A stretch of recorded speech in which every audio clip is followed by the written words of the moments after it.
Hello, and welcome to the Link to the Cure. Kicking off this morning with the original NES and SNES Zelda Trilogy run by KainDeschain. I'm John Tabin. I'll be on comms. Joining me is McMonkey. How you doing, McMonkey? I'm doing great. Excited for this marathon and for this trilogy run as well.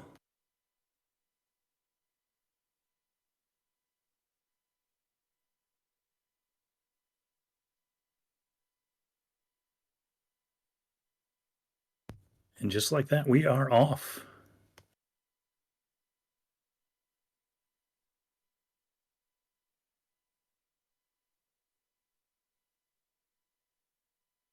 So Kain is a newer runner to Zelda 1, though he's got a ton of experience in Zelda 3 and a lot more in Zelda 2 as well. He's going to be doing what we call the two first red candle route today. That's right. Two first red candle is the intermediate route. Kane's not brand new, but he's not getting the blue ring, which most beginners do. But he's going to do. He's going to two first, which is about 65 seconds slower than the world record route, and quite a bit safer because you get sword for a portion of the game, which is skipped in the world record route, and the bomb routing is a little easier going to level 2 first. So it's going to head into 2.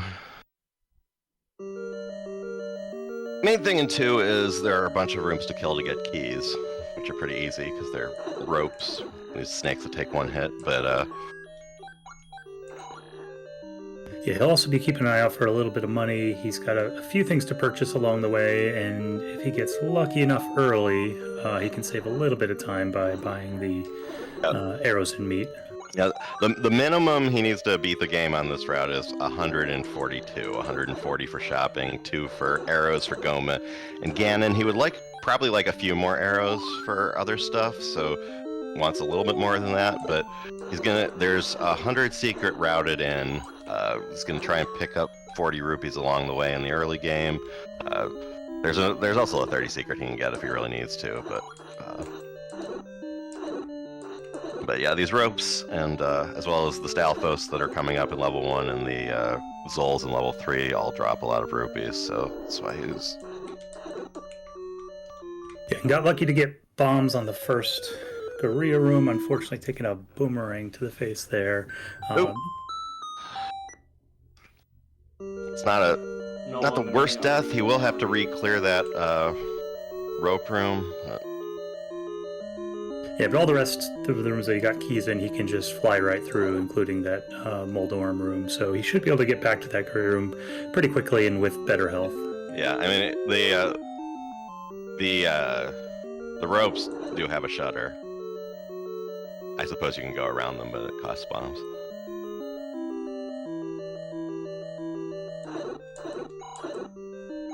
The bright side is he'll get a little bit more cash clearing these ropes again, as they are rupee dropping enemies.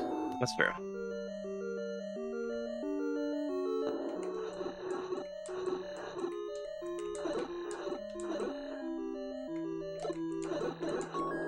Nice use of the bomb there. Korea's being a little more friendly. And our first boss, Dodongo, does not like smoke. Usually you can place a bomb and a second bomb while he's consuming that one to stun him, just like he did there. Dodongo ate one of them, and the other one, so he wasn't affected by the other one. But he got him on the second. He got the smoke and stab on the third bomb, and he's leaving with full bomb. So yeah, that's a great save because those extra bombs will be helpful. There's not a lot of places where he's going to be counting to force a bomb, but on Dodongo, there's no counting necessary. If you can stun him with the smoke like that, it'll drop a bomb every time. Yeah, for those who aren't familiar, we manipulate drops with counts that the game keeps track of internally, both how many enemies you've killed and how many enemies you've killed in a row without getting hit. And Dodongo resets one of those counters, but not the other, unlike every other enemy, which causes some weirdness on some routes, but isn't going to matter for Kain. So we got the heart container out of heart rock. Sometimes people ask in Zelda speedruns, how come you're stopping for heart containers? But you actually need 5 hearts to get the white sword and 12 hearts to get the magical sword. So that's why we stop at heart rock is for the sword upgrades. And he's just reloading the screen. That'll give us, well, he's gonna do it again. Reloading the screen like he's doing gives a easier Lionel spawn sometimes. So yeah, like that.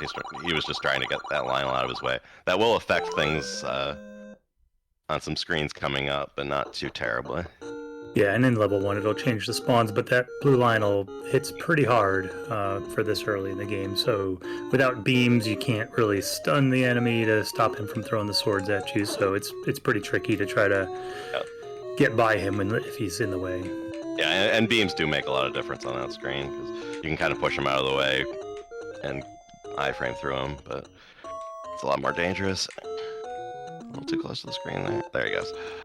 So what Kain's doing there is he's getting on a particular pixel, hitting up or down for 1 frame, and which jumps Link over a grid intersection and skips the collision detection, so he comes out on the other side of the screen. That's also used to clip through blocks, as you'll see coming up at the bow. And also the same, very handy trick. Yeah. And also it's the same reason the reason that works is because this game runs on a grid system. Link can only walk on full tiles and half tiles, and if you try to turn him elsewhere, he will snap back to the grid, and that's why the movement glitches work. It's also, in my opinion, why these Trilogy runs are so impressive, because if you're used to movement in Link to the Past, moving on the grid's super frustrating, because you can't just move diagonally wherever you want like you can in Link to the Past. And these 3 games have such different mechanics and the skills don't transfer over. To be de-rusted on all 3 of them enough for a marathon run is always really impressive to me.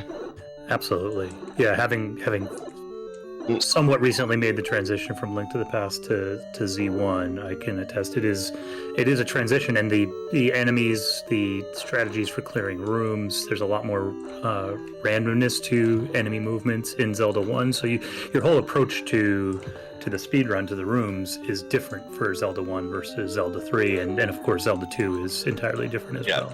Zelda 2 isn't even a top-down action game, it's a side-scroller mostly, so, and has a completely different combat system. Like, it's So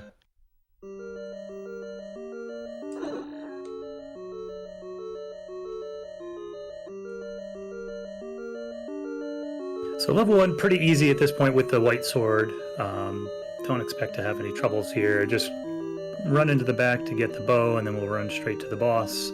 A couple hits with the white sword will take the boss down. And after this, we'll be heading down to level 3. We do the levels out of order in the speedrun, mostly to save time moving around the overworld.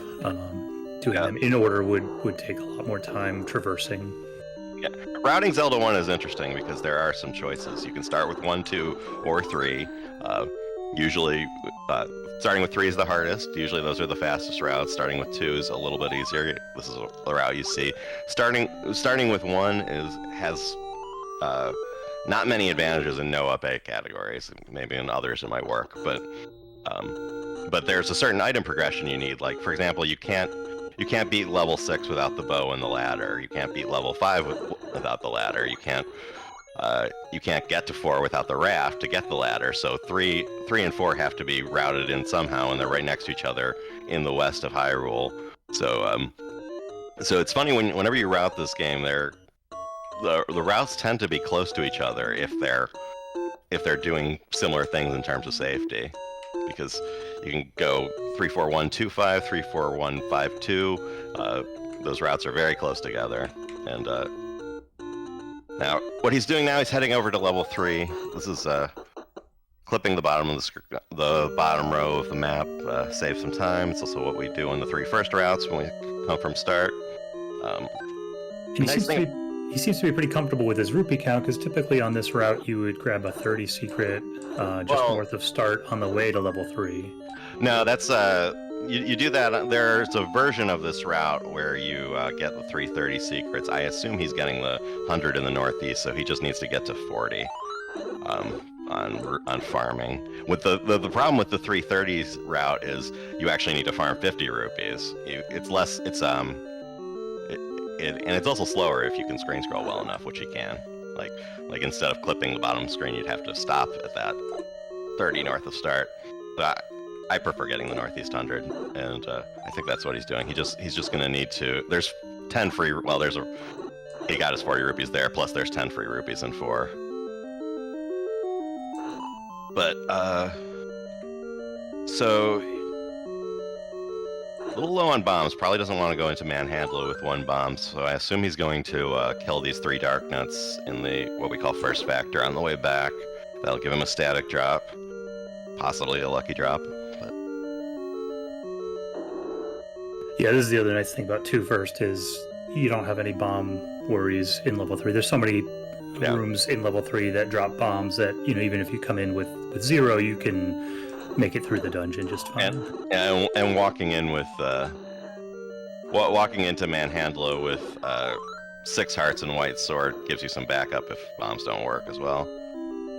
Because each Manhandler leaf has 4 HP of damage, which is what a bomb or the magical sword does. The white sword does 2 HP of damage. So if Manhandler flies away from the bomb, sometimes you can stab him a couple times real quick and finish him off without dying. But on 3 first, when you only have 3 hearts and a wood sword, that's almost impossible. Yeah, and very nicely done there. He not only got the quick kill on Manhandler with a single bomb, but got the bomb drop out of it, which is handy. Yeah, that's every time Manhandler rolls over the core, the center part of Manhandler rolls over the bomb cloud, he advances the consecutive counter every frame. So even though each leaf is 1, so the count goes to 4 when those die, it can go as high as it takes to for Manhandler to die. So you often get a bomb drop when the count gets to 10 on the bomb, and that's ideal. Even if you blow past count 10, it stores the bomb, correct? If you bombed the 10th enemy with a bomb, if you stab the 10th enemy, you'll have a stored rupee, which means you'll get a rupee from Manhandler if you don't get hit.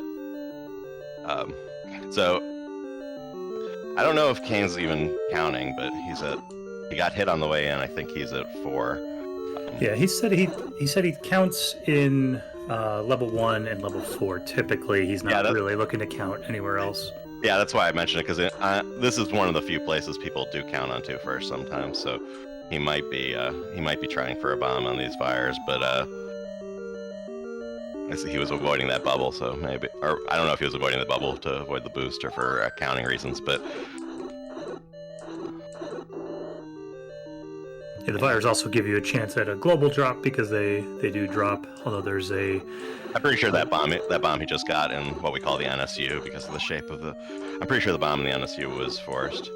The white sword makes this room a lot easier. If you have the wood sword, you kind of need to come out in with a count to clear the room fast with bombs. Since 2 stabs with the white sword is the same as a bomb, he doesn't need to risk his bomb count. He can keep going with 8 bombs.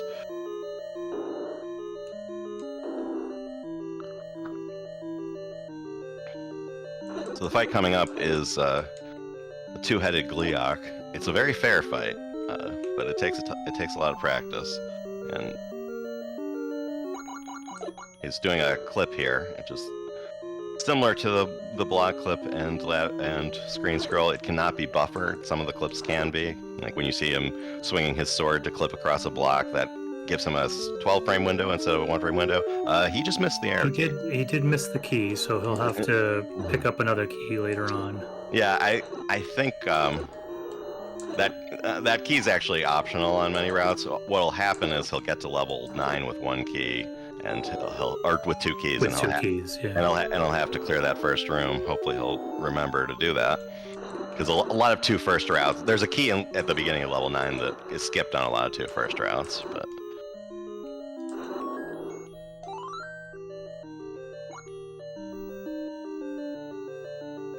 Pretty easy Gleeok fight there. Well done.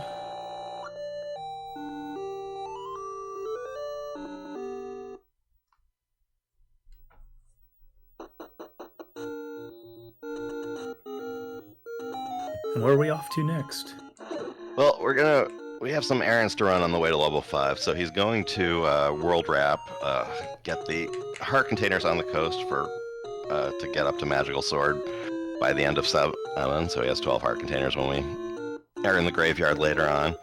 And also going to grab that 100 secret for shopping on the way to 7. But right now what he's going to do is he's going to...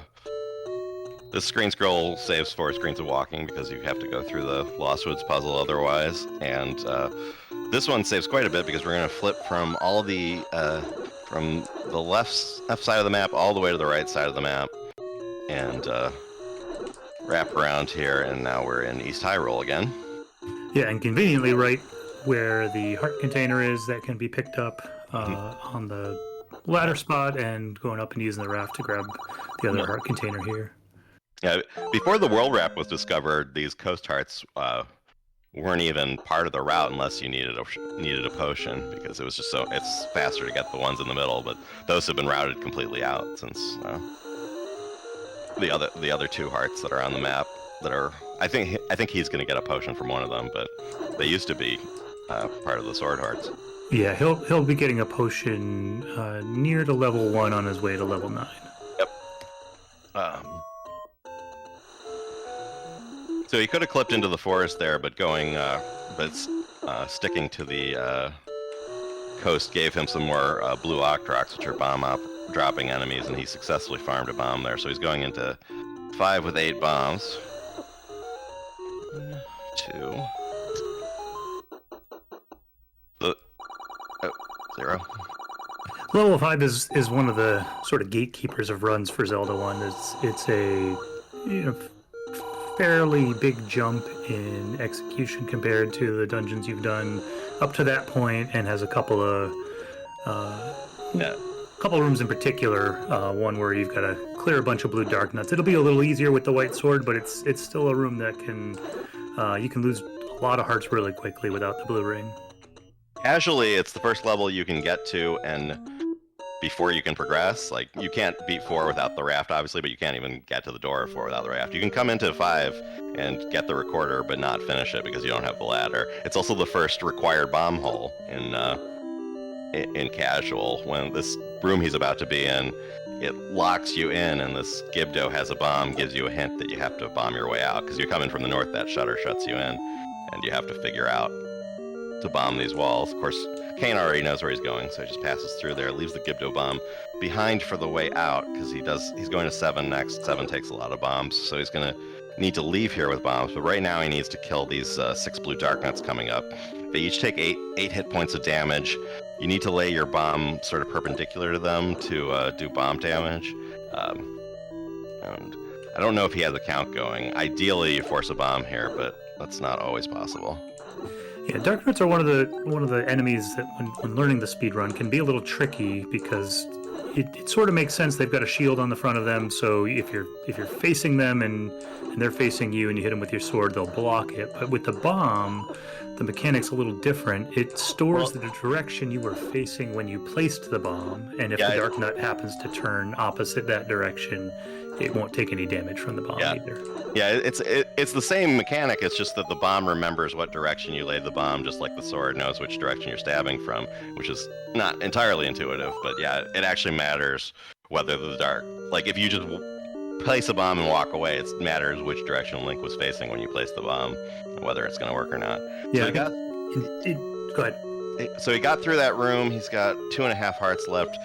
These Gibdos do 2 hearts of damage. He needs to be a little bit careful. The Gibdos and Blue Darkness do 2 hearts of damage. He's going to have to be a little bit careful in these rooms.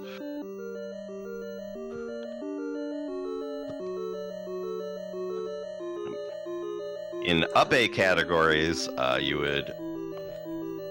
would press start and press up and A on the second controller, and warp back to, and continue to warp back to the start of the dungeon after the recorder, in case anyone ever sees no Up+A in the category names and wonders what that means. That means you have to walk back in this section of the run, among other things. It's sometimes also referred to as deathless because the Up+A sort of mimics a death where it puts you back at the beginning of the dungeon with 3 hearts. Yeah, but it doesn't advance the death counter, and you're allowed to submit a run with a death in it, just not one with a time-saving death. Like you can't death warp at the recorder. And in a lot of tournaments, they have the touchback rule, right? Where if you take a death, you've got to go back to the room where you took the death so that you don't gain any advantage. Yeah, that's the rule we're running our tournament on. Funny you should mention that. If sign-ups are open until 3 p.m. Eastern today for that. And yeah, in tournament races, if you die, you have to touch back.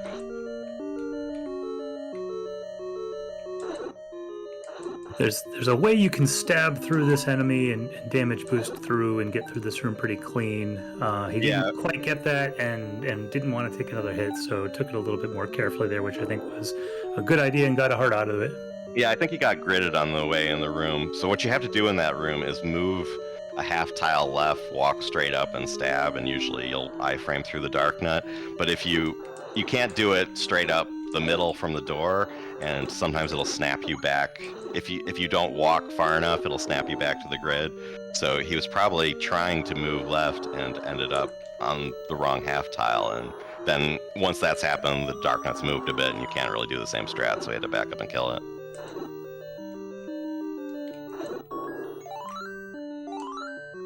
Well done. Being a little bit careful to avoid the fireballs. He could have taken a couple fireballs, but one bump from the small eye would have been death, and picking up the fairy at the end there to save on some refill time. The amount of time in this animation exiting the dungeon is dependent on how many hearts you have to refill. So picking up a quick fairy can save a small amount of time. Every half heart is, I think, 21 frames, or something like that. It's like, I think it's like 2/3 of a second per heart, and so they can add up by late in the run. Like the level 8 Triforce room is actually the second highest variance room after the recorder room, just because of how much that refill can swing. So Kain trying to whistle to level 4 here. He accidentally turned down right before whistling on the last one. So the flute, if you're facing right or up, it will advance the counter and bring you to the next completed dungeon in order. If you're facing left or down, it'll move the counter down. And it seems you can blow the recorder multiple times in a row before it picks you up to advance the counter multiple times. Yeah, I think once he got lost the first time, he just tried to make sure he knows where he's going to. So don't forget to shop. Going to level 7 from 3 is fine. It's just and depending on how good you are at the screen scrolls, it can even save you a little bit of time. On routes that do whistle to 3, which most of them don't anymore because they were based on older routes that have been obsoleted by new tech, but they used to be. It's actually faster to buy the arrows before the meat if you're coming from the west because of how many tiles of walking it is. Because the path up to see how those two paths are different widths. If you're coming in from the left, if you're coming in from level 4, it's faster to get the meat first, and if you're coming in from level 3, it's like 2 tiles of walking. It's not a big deal. It's just kind of. Anyway, so has to whistle to open this level 7 because there are secrets where fairies don't live, and level 7 has 7 required bomb holes, and he has exactly 7 bombs. He also wants bombs for 6, so he may or may not stop to farm them or just try to get them in 6. There is an alternate path in 6 if you don't have bombs, but this river room, it's totally required to get through the dungeon. There's no other path, and it's first kind of. There's not a ton of level 7's more dodging than combat, so once he's killed, it's death by 1,000 cuts in level 7. The enemies are not hitting you for all that much damage, but there are so many opportunities to get hit. It can go south pretty quickly. And as a beginner, when you first drop the blue ring, it can kind of be a bit of a shock that the boomerangs do a full heart of damage. So you kind of get pecked to death, in here. But he's doesn't seem to be having too big a problem with that. So the only other, so he'll need, since this route doesn't get the blue candle, and you need a candle to get into level 8, he's going to get the red candle coming up here, and other than that, there's a dig dogger, there are some wall masters, and but most of it's just dodging these gorillas, and you'd be amazed at how much time you can save or lose just by moving well in a room where you're not killing anything. Yeah, and he did a pretty good job in that in the previous room. It was looking like it was going to be a dicey situation with the gorillas all kind of moving in bad directions for him, but he managed to go up and around and minimize the damage. Lucky bomb drop there, that's great. That'll ensure that he has the bombs he needs for level 6.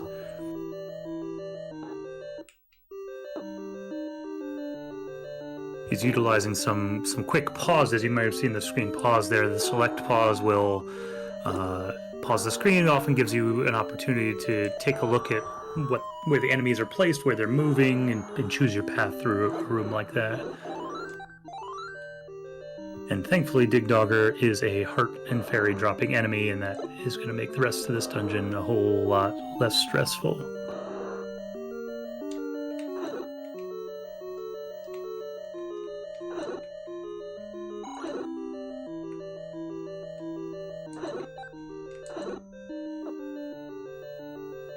Good job avoiding the clock there. Those wall masters, he needs to kill 5 of them. If you get the clock, they stop coming out of the wall, and you got to reload the room, which is more annoying than anything. Yeah, you don't necessarily have to reload the room if you know, if you're aware of where you're standing and where the wall masters are spawning when you pick up the clock. You don't have to reload the room because they will keep spawning. They just won't move while their clock stops. So if you know where they are in the wall, you can hit them with a bomb or sometimes the red candle.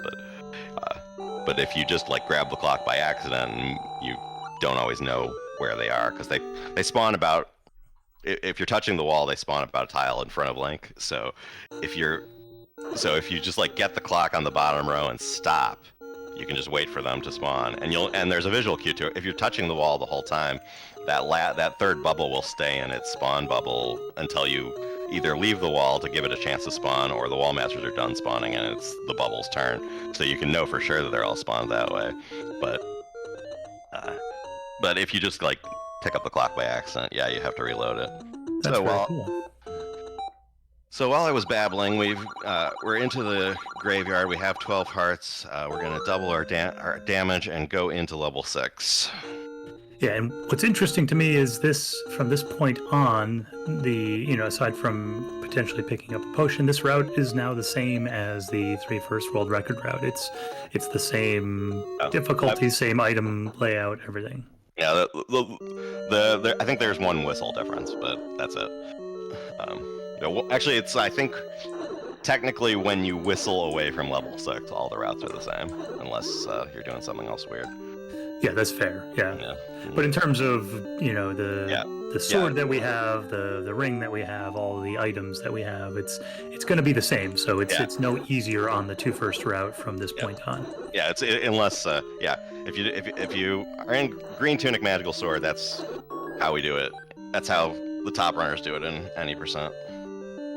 They've messed with some White Sword endgame routes, and it does save time to skip those overworld hearts, but you lose so much time in combat. No one's really figured out a way to make that viable. So gotta be careful with these Wizrobe rooms. The blue Wizrobe beams will do 2 hearts of damage apiece. The red Wizrobes will do 4 hearts of damage. So pretty scary being down to 4 hearts already. Yeah, and the nice thing is that the red Wizrobes spawn, hold still, and fire. So they're a little less dangerous in terms of their movements, whereas the blue Wizrobes phase around somewhat unpredictably. There's a pattern to it, but there are also some random timers involved, so you don't know exactly when they're going to spawn, or when they're going to move and phase. But Yeah, a little bit of a risky heart grab in the previous room. He got away with it, which is nice. Yeah. And red Wizrobes go down in one swing of the magical sword. Blue Wizrobes take 3. Yeah, and you may notice he's lining himself up on half tiles to fight these Wizrobes wherever possible. If you're on a half tile, with a certain exception, the blue Wizrobes will not shoot at you.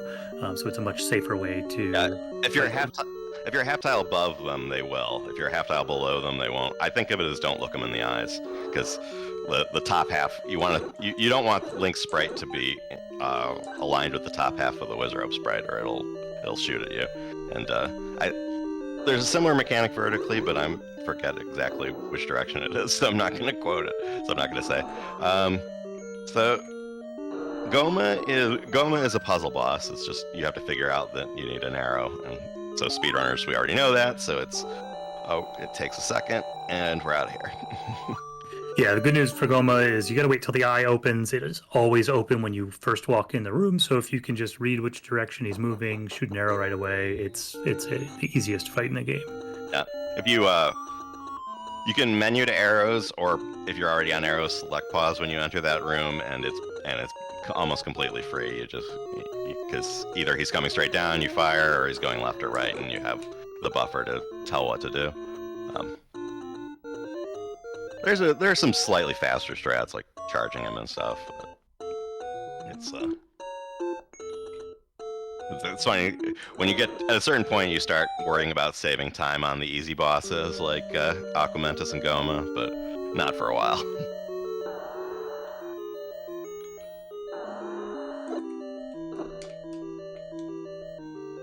So level 8's got another couple of blue dark nut rooms that need to be fully cleared to open a shutter door. The good news is blue dark nuts are heart and fairy droppers, so they do a couple hearts of damage if you bump into them, but they are generally fairly generous with giving some health back, so it should be alright with Magical Sword going through here, as long as we are not taking too many bops.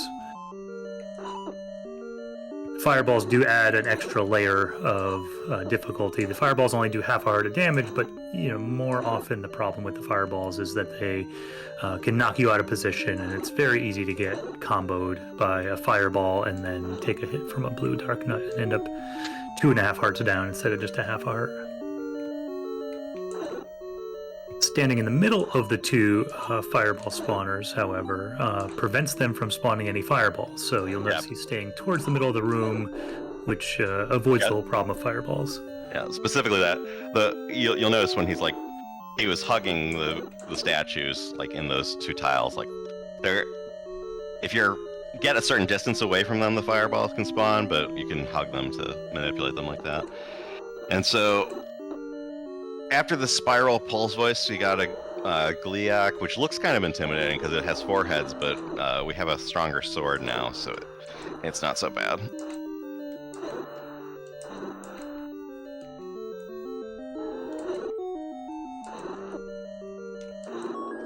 2 more swings for each head. Well done, yeah.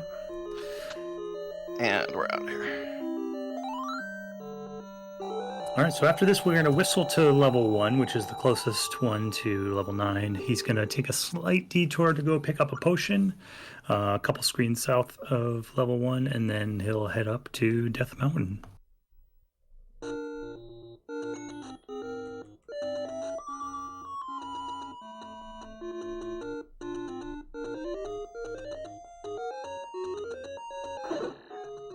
Making pretty good time for a marathon run.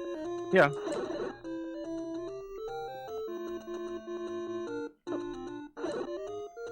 Only real issue was that quick death in level 2.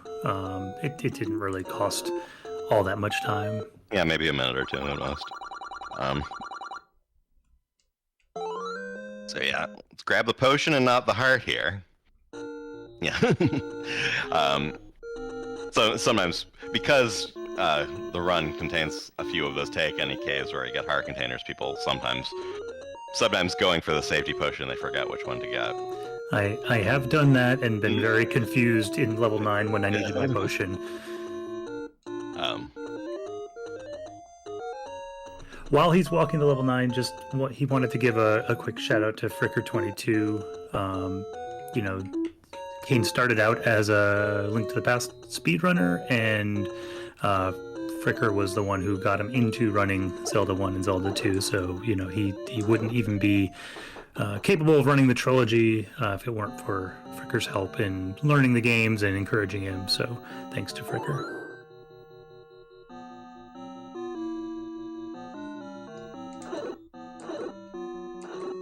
All right, now he needs this double river key. Okay, good. He's going it.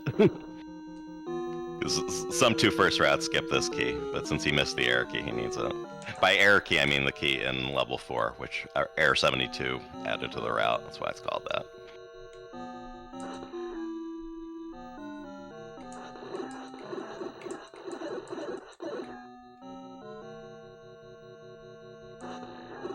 So there's a bunch of boring rooms in level 9, and then a few rooms that can absolutely destroy you. So he's making his way through some of the traversing rooms. He'll make his way past the first of 3 Patras that we'll see. About 1 in 50 times that guy will give you a beam to the face, but he didn't this time. He's gonna try and deciding to skip the bomb. Sometimes you may choose to kill that first Patra because there's a bomb drop. He's deciding to just head right on through. He'll have to be a little bit mindful of his bomb count because he does need 3 bombs after picking up the silver arrows to get through. Yeah. Well, he got hit by Patra, so he should know his count is 5. Ideally, he'll force a bomb on the Zols after the staircase. Yeah, going back to kill that bat seems like that's what his plan is. Yeah, good health, good bomb count. If he can avoid a hit doing the clip here on the second of 3 Padras, he'll be in pretty good shape. Well, Patra was very friendly with movement. A lot of times if you miss that clip the first time, you're almost certainly going to take a hit, but Patra moved sort of off out of the way, so it wasn't an issue. This is a room called the Reverse C room, because it is a reverse C. It can be pretty tricky between the Wizrobes and the bubbles. There's not a lot of room for movement, not a lot of places to get out of the way, get on a half tile to avoid the blue Wizrobes. But that, I mean, he must be very happy with that, to come out of that room plus 1 heart. Yeah. And he's a lot of times that heart in level 8 is skipped because it's in the corner and we don't need the sword anymore. But he got it for a marathon safety, obviously. So we've got 14 hearts and he still has 2 potion charges. Not too worried about getting into Zelda 2 in a couple minutes here.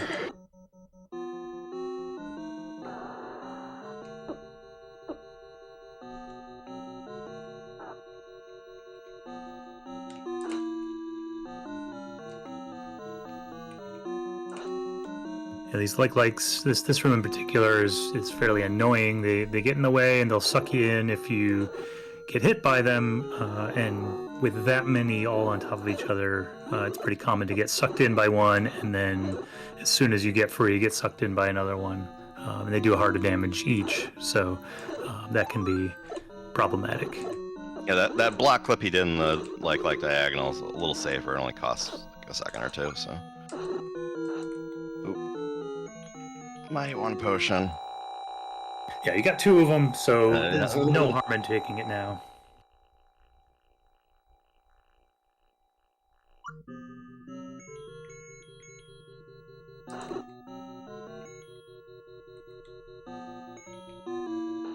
Forgetting which item he'll need next. He does need 1 more bomb to get through a bomb wall in the next room once he comes out of this stair, and then he can switch to the silver arrow.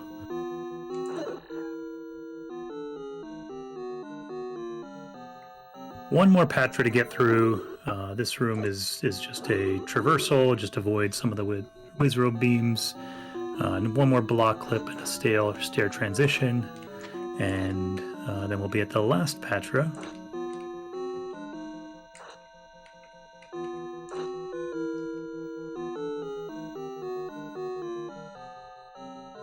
last Patra in the run anymore. There are a couple more around level 5. There's also an old man which says Patra has the map, which is not a super helpful hint when there are 5 different Patras.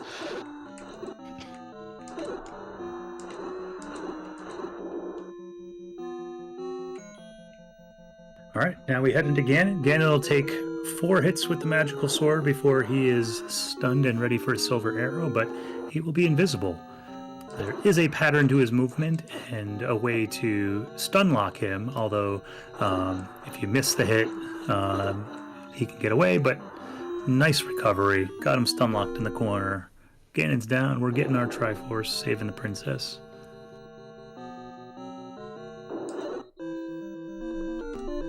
Great job. Finishing out 40:05 or so. Pretty good. And gonna switch over to Zelda 2.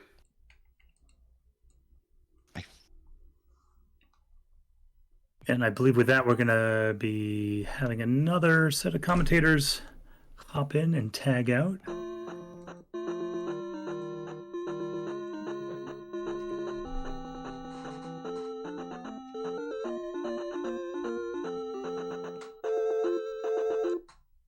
And we're into Zelda 2. He's heading into the Magic Cave.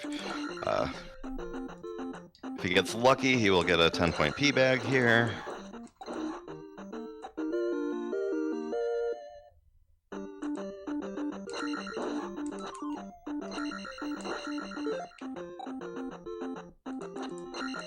He got it. Or 50 points, sorry. I don't know this game. I'm waiting for Light to come in and join us.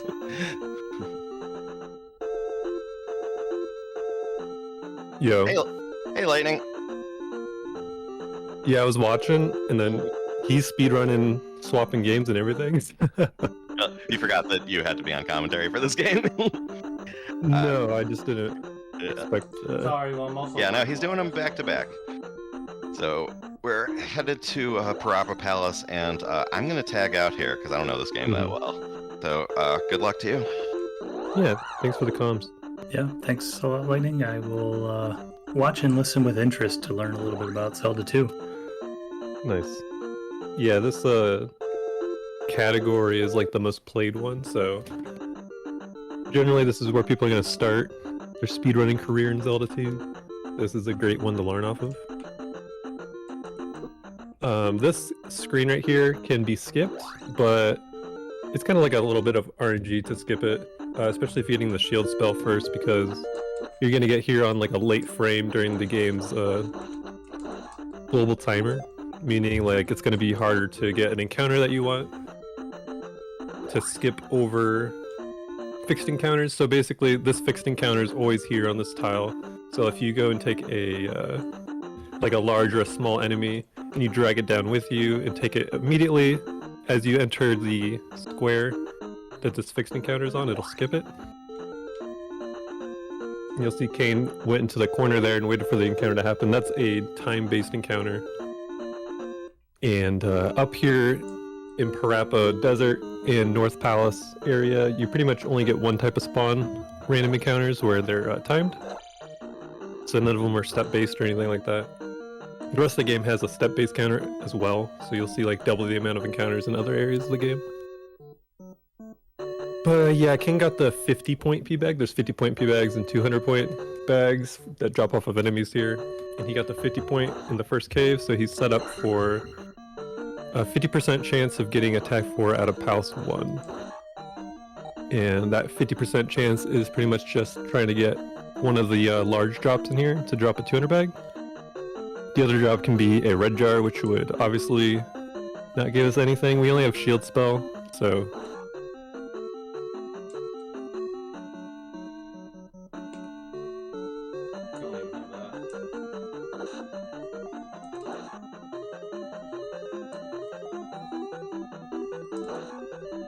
These tin suits, when you start running this game, a lot of people like standing stab them. To rising crouch stab, you have to wait to hit your B button just after you leave the ground, but if you do it too late, obviously you'll miss. So a lot of people, before they can work on that tighter timing, they'll just standing stab those tin suits. So Those enemies are really annoying. If you get hit, they suck 10 XP out of your bank there, so kind of ruins your whole attack 4 setup by getting hit by them.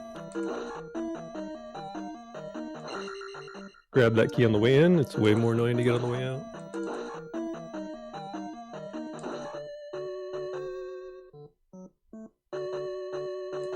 And in this category, we're getting all keys. But even if we weren't to try to get all keys, this palace you have to get all of them. The only way to bypass doors is either, skipping the item in the palace, which is the candle in this case. You need a key to unlock that door. Or if we had the fairy spell, we could fairy through doors. But this category is a bit limited. It's based off of like an old Twin Galaxies leaderboard called Extreme Rules. So we're getting all the keys, including all the items as well.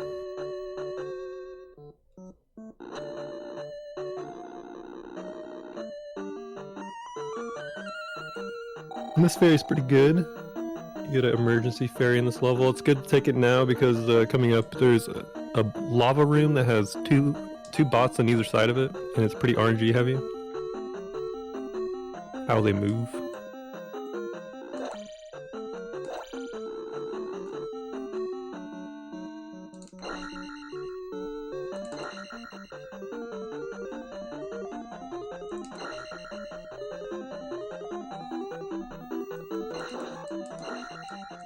Yeah, you can see like the bots jump down off of the stairs there.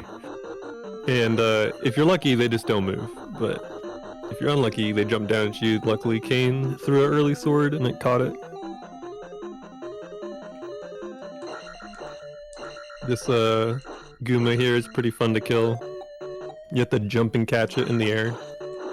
It's always on the same cycle. Some enemies are cycle based, like as soon as you enter the room, like their movement is based on the amount of frames you've been in the room. And then some enemies, like the bots, are obviously RNG based. You can't really control them at all.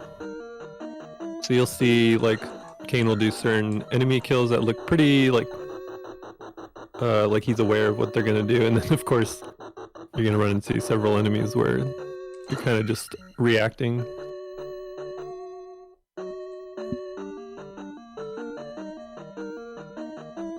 Kain kind of clipped into the block there. That was kind of cool. You'll see a lot of people do that where they jump and like run into a wall or something, and it's to manipulate the bubble's position.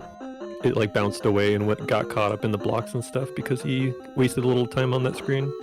In Zelda 2, we waste time to make things easier or to save time later. Do that a lot. And you'll notice you got the 200 bag there, 400 XP, so he's gonna get at least 4 more large enemies here.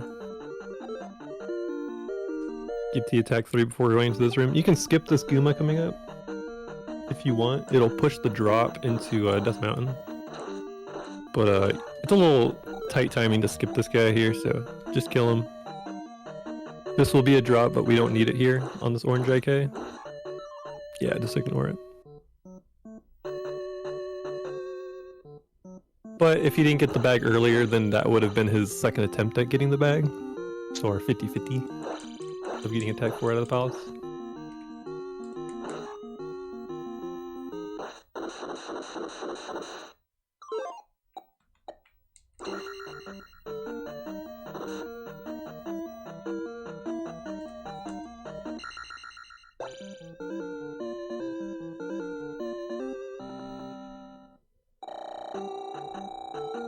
And then you'll notice that the XP rolled for a long time until it had 1,000 there after we beat Horsehead. I didn't explain that part, so the way that attack 4 Palace 1 works is you just have to get attack 3 first, and then you need to get over the 100 point threshold for Magic 2, and then at that point the gem will just give you the amount of XP that's left to get the next level.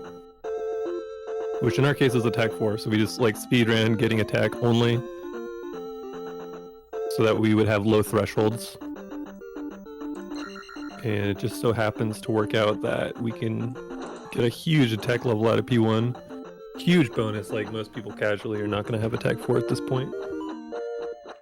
Like, you would have to do some crazy amounts of grinding. Typically.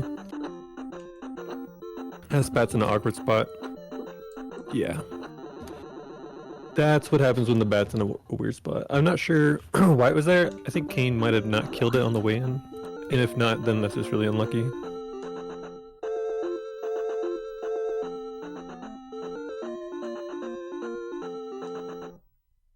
Okay, gotta get jump spell. 1, it is mandatory for the rule set, but 2, it's mandatory just to get to the next section.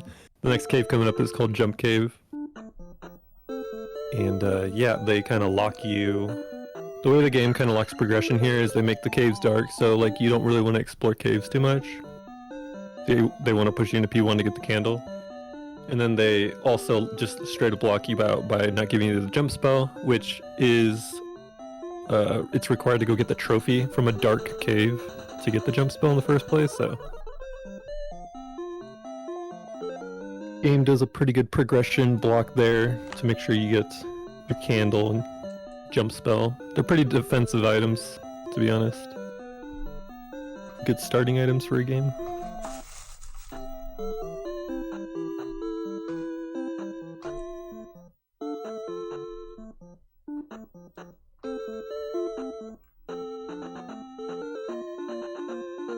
A lot of categories actually just skip the candle and go straight into Death Mountain early. Like a lot of categories will just go get the hammer first.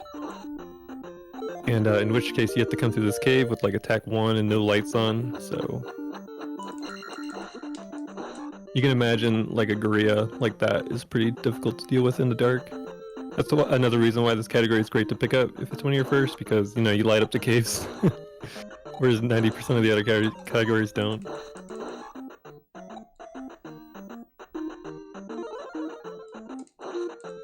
These bats are pretty easy to deal with, even though that they have a 50-50 shot of moving left or right. As long as you jump in the right spots, you're always going to cover whatever direction they go. Kain got knocked back a little bit, so it affects the encounters out here. I was talking earlier about the global timer affecting spawns for trying to set up like a manipulation during a walk and whatnot. That was a great walk. No encounters is perfect. A lot of times if you get an encounter early in the swamp, you'll get a second one before Bagu. But the amount of time he spent in that cave beforehand, like getting hit by the bat and everything, it affects the... There's a room timer, and that affects what the encounters are going to do on the outside. So if you can move frame perfectly through that room, like they'll home in on you, and then they'll kind of like leave you alone after a few seconds. If you spend too much time, they'll just home in on you forever. And if you spend a certain amount of time, they'll also just random walk completely. Looks like he spent the correct amount of time, considering he got 0 encounters. But that'll come into play later. Like, you'll notice people in this game will stab in encounters. They'll also like talk to a sign or like 3 letters, and that's to set up an amount of time to get encounters that'll home in on you when you leave the town or leave an encounter, so that you can more easily guess what they're gonna do. So if you can get encounters to home in on you, that means you can like slink them, you can like pause buffer on the overworld till you get like a certain pixel, and then you can move through the encounters. Or you can create random walk, which honestly in a lot of cases, like in the swamp where you move way slower, is a lot better, because you want them to kind of just do what they want and hopefully just don't go in your way. Nobody wants an encounter in the swamp.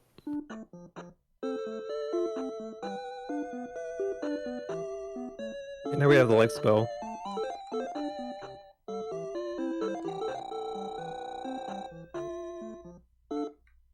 Another defensive tool that they give you early in the game. They give you shield, jump, life, all defensive tools.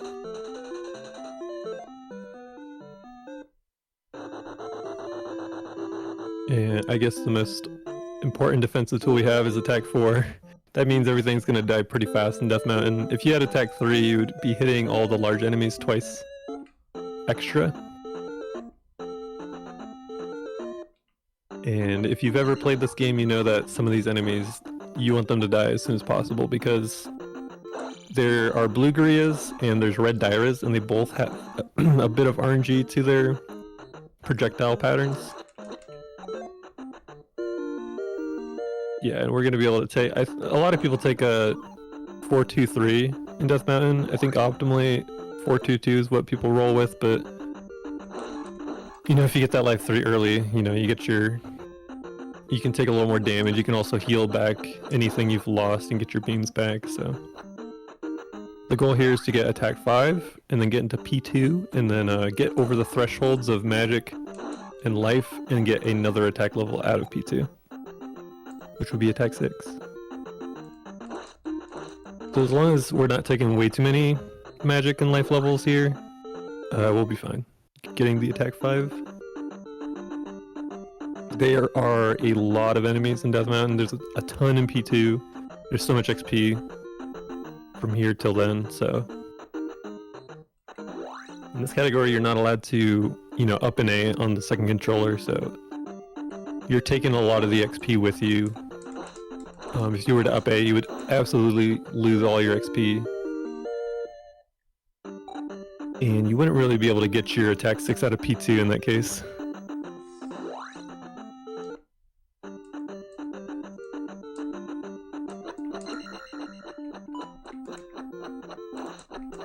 Here's an example of a really annoying enemy.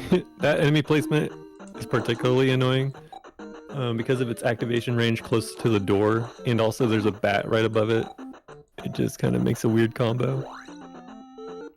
And enemies like that have an activation range, so that means when you've entered like a certain page within the room, each of these long rooms is about 4 pages, I think, and if an enemy's like on the second page, you'll activate it from like just outside of its range.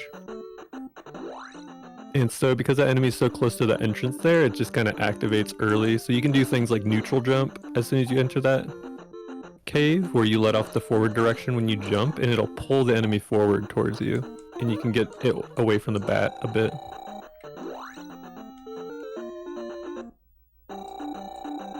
This game likes to read your inputs, so like this enemy here, if you hold forward the whole time, it'll push it underneath this small ceiling. So you'll see people like jumping beforehand, and it'll pull it forward instead because the game can't read that you're moving towards the enemy. So it's kind of trying to run up to meet you.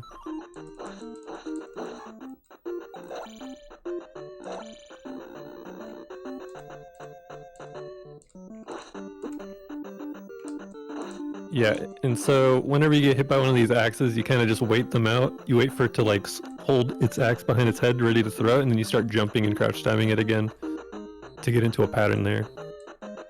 Those are by far the biggest killers of like people's speedrunning of this game.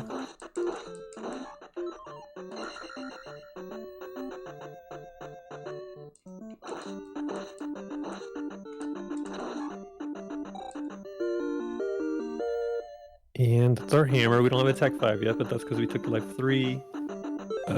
Pretty much gonna get life, or attack... Oh yeah, it's 2000 XP. I'm thinking of an attack 3 run. In attack 3 run, you would be at 980 here out of 1000.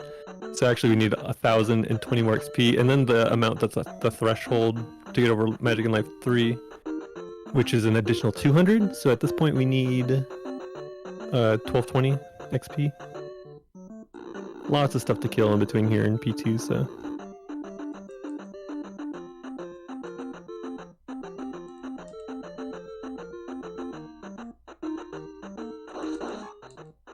Like at this rate, we'll probably be at like 14 to 1500 before we get into P2. Which is more than enough. Like, you'd be lucky to have that. You wouldn't even have that in an attack 3 run.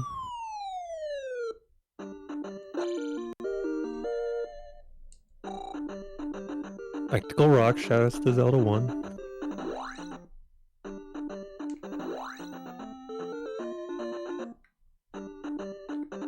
You'll see Kain walking into these caves and then walking out, and that's actually just to reset the overworld's time-based encounter.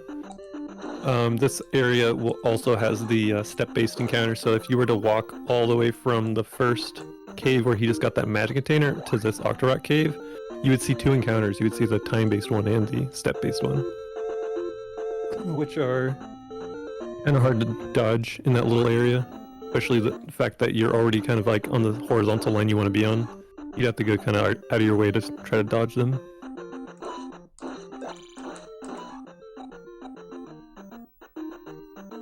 Those blue bomblins are great. They throw spears. They're really annoying. You can jump over those enemies, but they also give a decent amount of XP.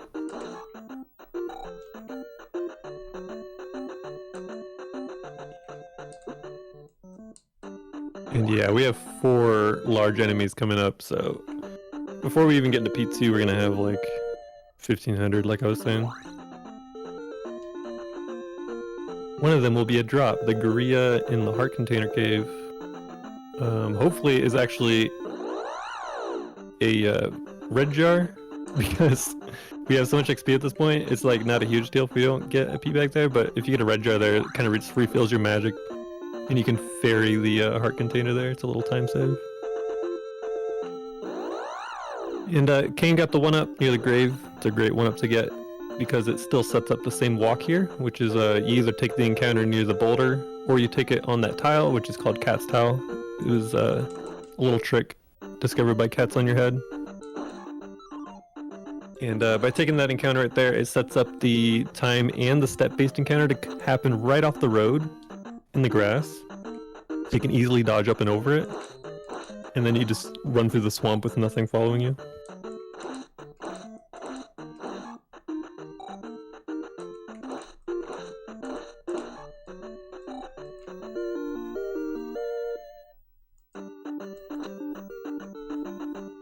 Even if this drop coming up is a 200 bag, like getting attack 5 early is great. You just feel better.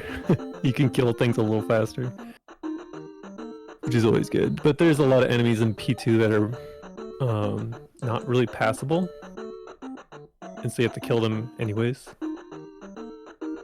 So the XP you get will kind of just roll you up to the attack 5.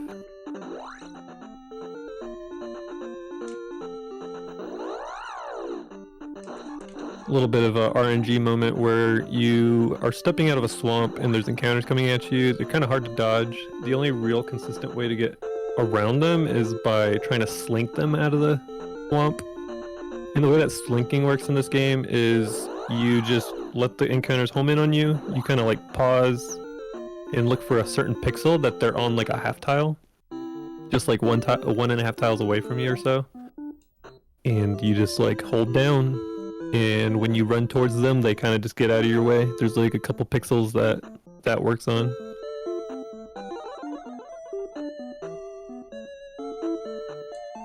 Thankfully, Kain had all of their magic, so you could just cast jump and not have to go get a magic refill and then walk back. The magic lady, unfortunately, is after the jump, or after the church there, which is a little annoying.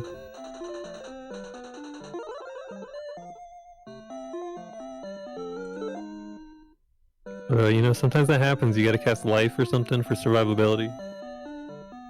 And you gotta go get the magic lady and then run back towards this church, which gives us the best thing in the game for most people. It's a downstab. Pogo over enemies. Downstab also introduces some fun aerial crouching stab mechanics. One of them is called Jackhammer, which is every time you just hit the down button, every time you tap it, there's no cooldown on the down stab. So you can just like mash that thing. You can hit like 10 times before you hit the ground. Doesn't work on up stab, but it works on down stab. Thankfully, down stab is a bit more useful. So the other thing is you can hold down, and when you're just crouch stabbing normally, like when you're hitting the B button in the air, a lot of times you can kind of like double hit enemies really quickly, even though it's not like the downstab connecting. So like, we'll talk about Thunderbird. When you fight Thunderbird and you like crouch stab Thunderbird's like hitbox while you're in the air, you'll hear the hit happen like 3 times in a row, be like do. But the downstab isn't the thing hitting. The downstab just kind of refreshes our stab when we hit the B button and we're holding down. And without that, you wouldn't be able to get like multi-hits on Thunderbird and things like that.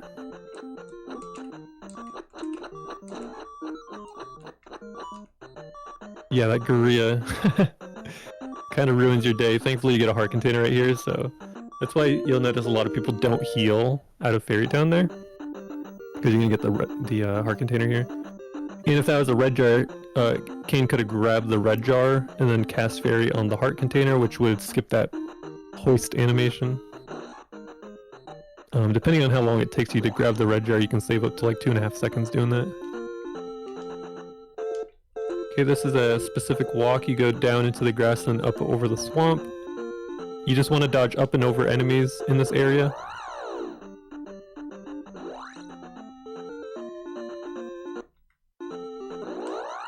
Kain paused there to see what the encounters were doing. If he got a back spawn, he could have just held left the whole time. Because they were kind of near him, he tried to get up towards the road, or just dodge up and over them. If you want to take an encounter in the swamp, you want to do it on a road, so because it's only a half encounter, and there's no swamp to slow down your movement.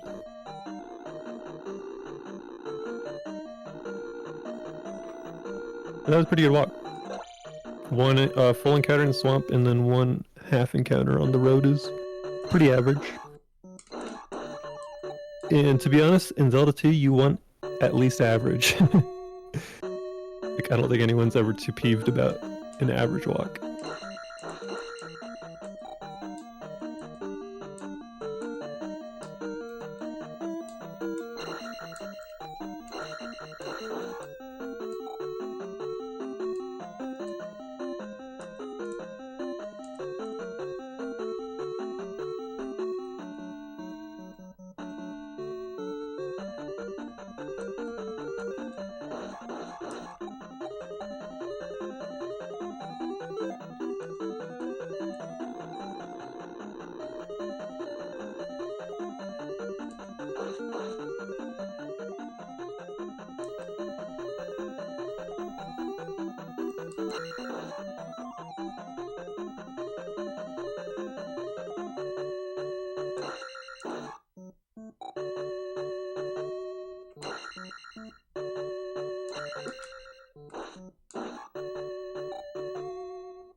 And so, because we have attack 4 out of P1, you'll notice some enemies we get to skip, and those are the annoying ones, like blue skeletons.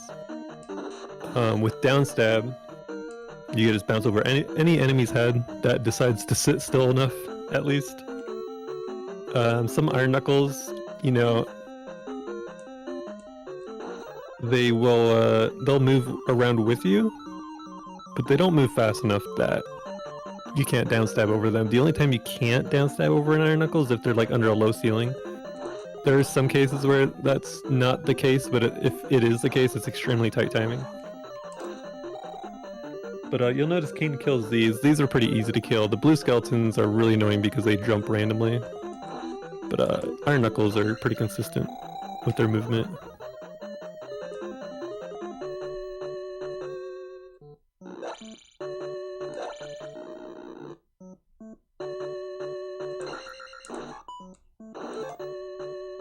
And there's our attack 5.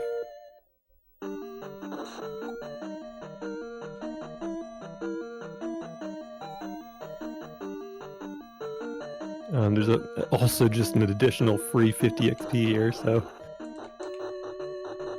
Oh, Kain's gonna reset this room. There's a couple options for getting over that. You can cast Jump, you can cast Fairy to get over those blocks, but a lot of times, if you get like 3 blocks in a row in one spot, they'll also just continue to fall down there, so sometimes even with those spells, it's pretty hard to pass them.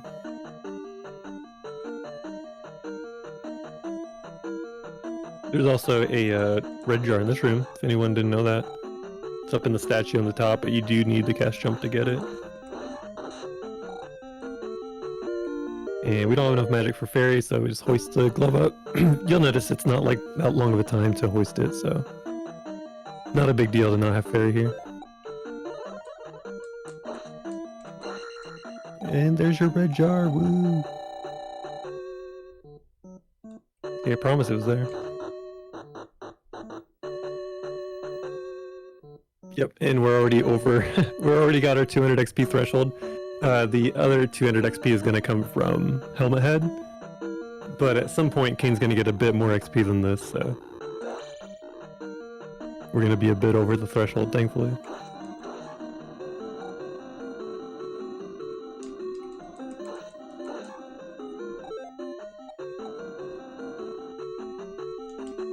Here are some enemies we get to skip. These are probably like the best enemies to skip in the palace if you can. These in the specific room, because you'll see these little bullet shooters are on each side of the indentations in that room. Man, it is so annoying because, you know, it's not just one hit to kill the skeleton, so you're kind of sitting in the middle there, and you get a bunch of bullets that are kind of hard to dodge at that point after you've killed a skeleton. Nice bot. Bots are nasty in this game. I swear they're the worst enemy.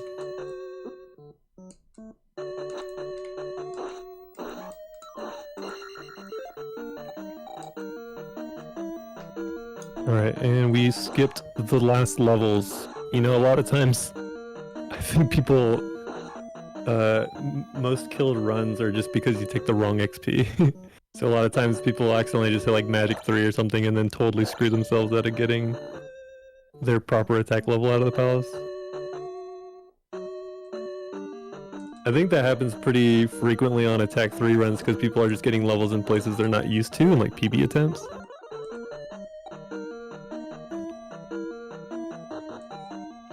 And just in case you needed it, there's 100 points in that P-bag. This game does have XP that doesn't fit the 50 and 200 pattern. You can also get 100 XP, and a 500 point bag also exists.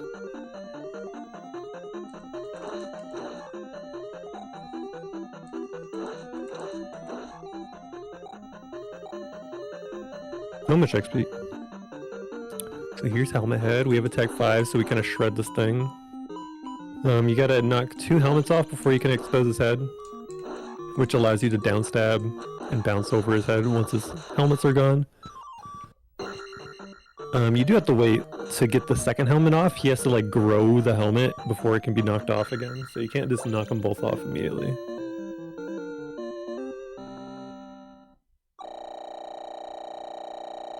And now we get to walk back through the swamp, which is terrible because we have no way of setting up like a proper walk here. You kind of just wait on this half tile if they're in front of you. If they're behind you, you just kind of go.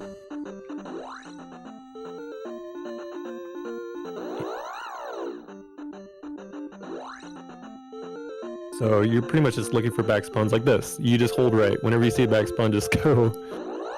And hope the encounter doesn't come back and get you. So these encounters, they kind of random walked away, but because it random walked towards Kain for a bit, it reactivated in the in like the aggro zone. This game has like a detection when those enemies are near you. They'll home in on you again. So if they move off screen, you're pretty safe. They're not going to come get you. But if they hang around too long, they'll reactivate their aggro state and come straight at you. They were definitely random walking at first there. The aggro section where they will home in and lock in on you is like, you can imagine it's like a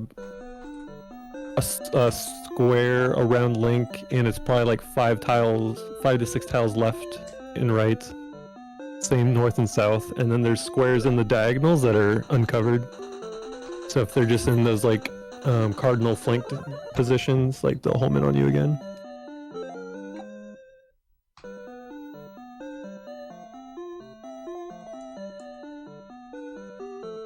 So there's 2 routes in this game for the early part. One of them gets shield late. The only reason we get shield late is because you spend less time from the walk to P2 to P3. And this sets up what's called the Tomb Walk. Out of Shield Town here. Kain got a little bit of random walk there. But if you weren't to take the encounter there, you would be able to walk straight to King's Tomb here for free with just like one extra step. Take the encounter outside of the graveyard because in the graveyard there are flying eyeballs, and if it's a heavy encounter, you also have to fight red Dairas. Really annoying. Walk into King's Tomb to reset the timer-based encounter there. But yeah, getting shield late is just specifically for the walk. Because there is a little bit of backtracking to get shield late, but it's not very much. So it tends to help people out in saving time, because otherwise you're taking like 4 encounters to King's Tomb. If you can set up the tomb walk correctly.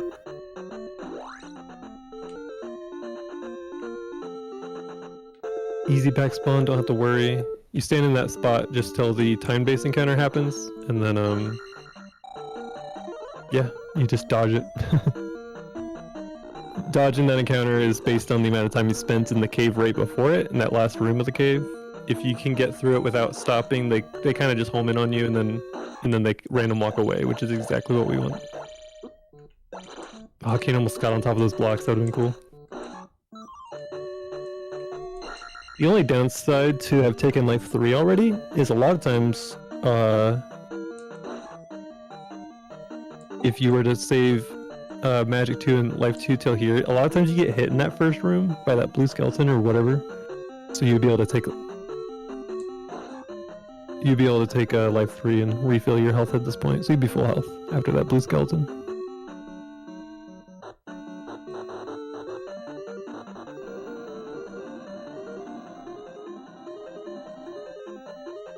But that does require some more XP in this palace. But this palace has so much XP and we're skipping a lot of it, so it's like... That's why people take Life 3. Half and half. Half and half people take here. These Mews are really well positioned. You kind of just put them before your jumps. If you're jumping 2 blocks away from the vertical blocks there, you can like do like a little clip jump where like Link perfectly lands on top of the blocks. Pretty nice. Our Magic 3.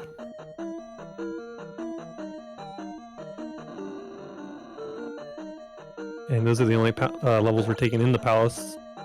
We're gonna skip over this 400 threshold, and then we'll require 300 more XP, which is what we get from the boss. So only 350 more needed within the rooms that don't include the boss. This room is pretty brutal. You'll notice some people cast jump in here, and it's just to simply get above the bot a bit easier when you jump and downstab over these lava pits. If you can land on a bot, you're safe, but if it like moves away from you and then comes back towards you as you land, it can knock you into the lava really easily.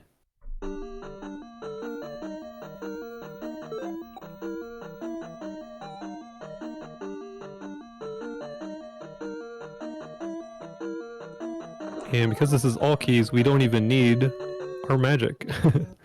A lot of times people save magic in here to cast fairy to go through doors and whatnot. This category we're a little bit more lucky in that factor that we don't need the magic. Only palaces that require magic are like P4 and P5.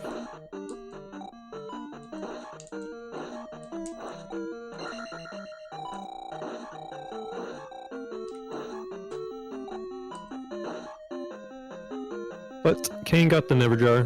Call it the Never Jar because it's never a jar. But today was always jar.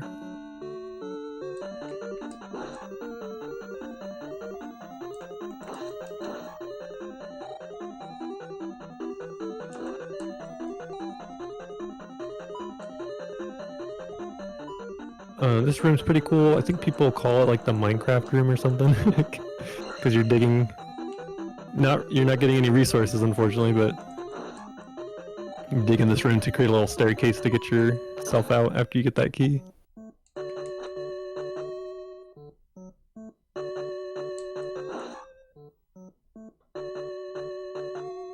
And the developers were so nice that we get to see that room 2 more times in P4.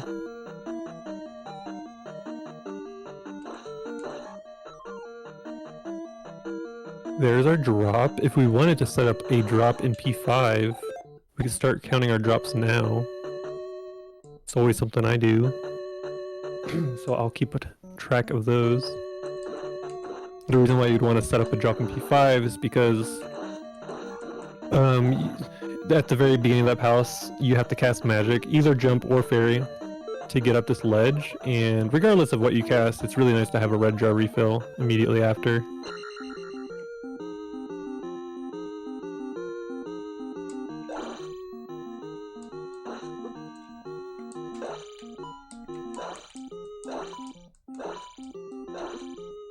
So you'll notice Kain stood on like a specific pixel, and it kind of like lined the Rebo neck up in the left corner there. He was just a tad too much to the left, so the Rebo kind of disappeared off the side of the screen a little bit. And he went to go down stab over there, but it's still set up for a better fight than normal because you want the Iron Knuckle to be on like an extremity of the screen, left or right, and then when you knock it, you want to be on the opposing side of the Iron Knuckle between it and the edge of the screen, so that you can just fight it to one side and not knock it off screen again. Because Kain got attack 7 right before connecting that sword hit, it killed the green one hit. It was like a pixel away from hitting it before the attack 7.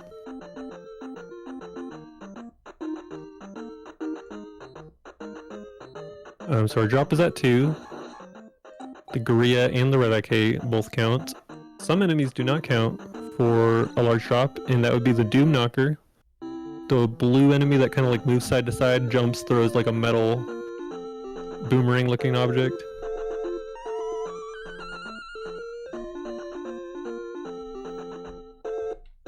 A really interesting enemy that counts towards the large enemy group is called a Boon, and it's a fly. It's just like literally a fly. It's very small, but it counts towards the large enemy counter, and you'll only find those south of here.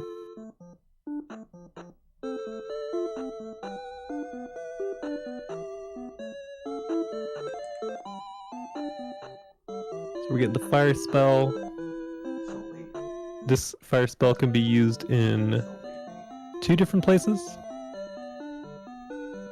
One of them being the Tight Cave going to New Kasuto, and the other spot is in PAL 6 to kill these like sine wave floating heads. But that strat is kind of hard to do, and it doesn't really save that much time, so really dangerous, doesn't save much time. So really, we only use the spell like once, but it is required. This town is like 70 seconds or something to get the fire spell, so kind of a lot of time to get a spell we're only going to use once. Guess that's how Thunder is though. Although Thunder's a little quicker to grab.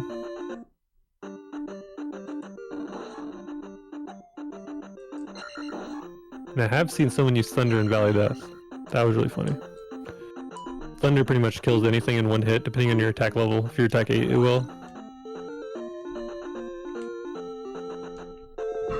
And some people use it as a defensive spell. Usually people that play Randomizer. Kain just didn't go up a tile earlier than normal, and that encounter happened in the forest instead. If you get to the sand, the encounters are actually a bit more spread out. So in this game, if you're in the forest, or you're in a Valley of Death square, which is like those lava-looking squares, the encounters will appear right next to Link, and you kind of have to pause before they happen. You kind of have to anticipate them if you want to try to dodge them. But if you're in the grass or the desert or the swamp, they will appear like several tiles away. They give you like more space to dodge them.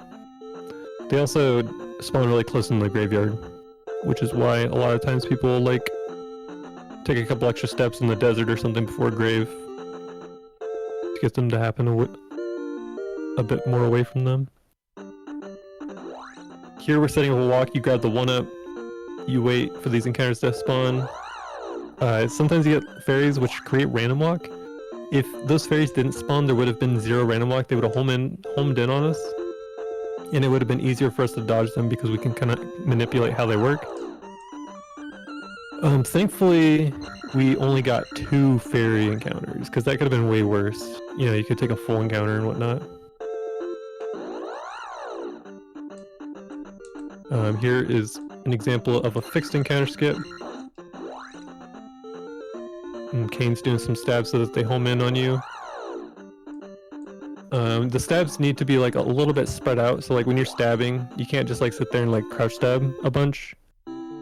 Unless you use like 5 of them, then you could. But typically you'll space them out. You'll like stab, stab, stab, stab. And that creates enough time buffer for us to leave the screen and manipulate. Oh, got in the door just in time. It's like half closed. Nice. I don't know if I've ever seen that texture, like the door half closed, locked like that. That's pretty cool.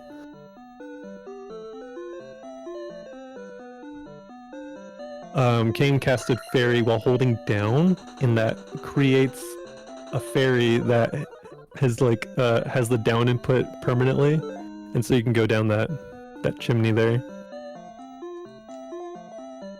That one was found by Highlander. It got rid of our super jump we used to do there, which is like a pixel perfect jump onto the lip of the roof. But yeah, in this game, if you whatever you're doing before you cast Fairy, that's the state your Fairy is in. So if you hold down, it thinks you're holding down the whole time. As Fairy, if you jump in the air, you can manipulate enemies to think you're like aerial as regular Link, and they will like fast walk away from you when you move towards them.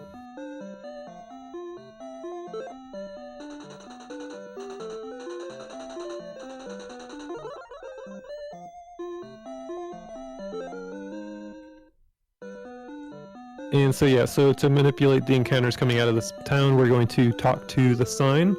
It reads Mountain Town of Darunia, and so we're only gonna let the first 3 to 4 letters of the sign roll. Ideally 3, 4 is okay, and it'll just say Mo. Or Mountain. So we got the Mo, Optimal, and now these encounters will home in on us here.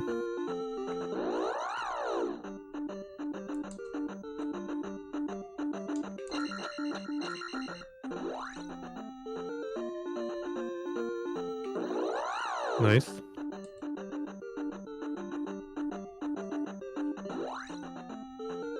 And this is a fun walk. You wait here in the desert. Again, remember, you want to wait in like desert or grass or swamp areas for the encounter to happen before you move towards like a forest area where they would spawn way closer to you. We're going to be forced to get an encounter here in the forest. So you notice Kain was like doing a little bit of pause buffering to see when it was going to happen. Wasn't able to utilize that to dodge it, but that was still pretty good. That first encounter kind of screwed up the walk in the first place, so only getting 1 after that was pretty good, because like had all that space to get all those encounters.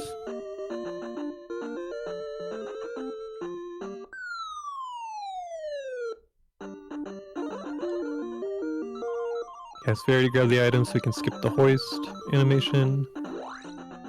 And in this maze, you're only there's only 1 encounter that's mandatory to go through, which is this one. The rest of them, you'll notice he's taking a specific path just to avoid the encounters. Even though it is a longer path through the maze, it's faster to walk all the way around to avoid these encounters. Especially they can be really annoying, like that one where the Tektite just kind of jumped up and sat there. And Kain had to wait for it to jump away.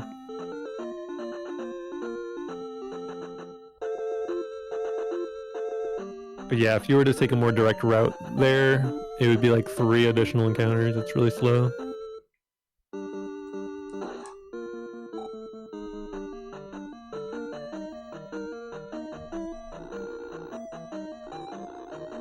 So this palace is either boring or interesting depending on your mindset. It can be interesting because you run into these rooms that have lava and keys in them, but they're dead ends. So you get to pick and choose if you want to take a death abuse in the room, which means you get to cast magic beforehand. You can use like defensive magic. You can use jump to ensure that you get over this hole. For instance, you'll notice Kain had to do like a really close jump there and like barely lands on the platform down here. You'll notice people just cast jump because they're just going to take a death abuse.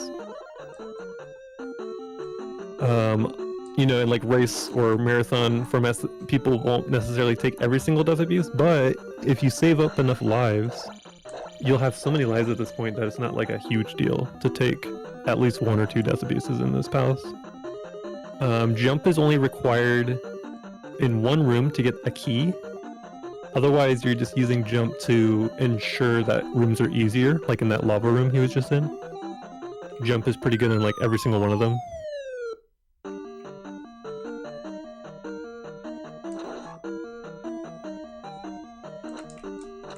In PB attempts, I think most people at this point will just take all 3 death abuses, and then you'll have 1 extra life left over after that. You'll have like 1 life that you could take an unintended death without game overing. Which is pretty funny to think about, to take all those risky deaths, because each one saves only a few seconds. They save like 3 seconds of movement in the room, and then they save whatever magic you wanted to refill. Which could equal like a couple more seconds.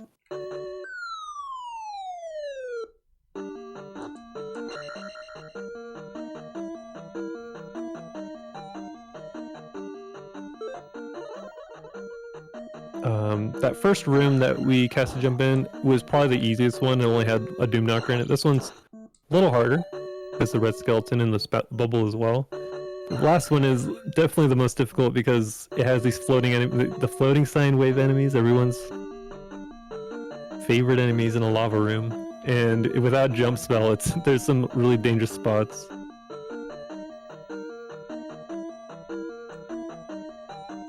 But yeah, we have enough magic to get our key that is mandatory to get coming up, so all good. And then we will need a magic refill for the end of the palace to fight the boss. It is required to use the reflex spell, which is 5 bars of magic? Yeah, it's like 5 bars of magic. It's a lot of magic. I think at Magic 4 it's like a lot less. But we are not getting Magic 4. Saving that for P5. There's not enough XP in this palace to take Magic 4 and then get our attack level at the gem. So these levels are what we're taking until the end here.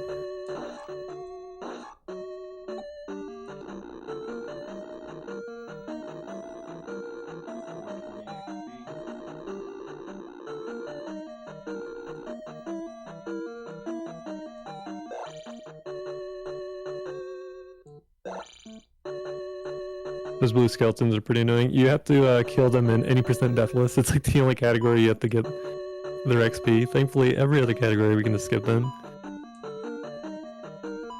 For whatever reason, they drop into a hole and then they decide not to jump out of it. So this room right here is the one that's mandatory to use jump. You'll notice Kain jumped at the side and like stabbed the block from the side there. A little bit of a swag strat. If you're getting full momentum and then jump and stab that, Link's head, I guess, kind of clips up into the wall. Not really, but that's like the best way of like visually explaining what's happening there. So like your stab will just barely connect with like the first pixel beneath the block. Otherwise you just use up stab, that's the intended way.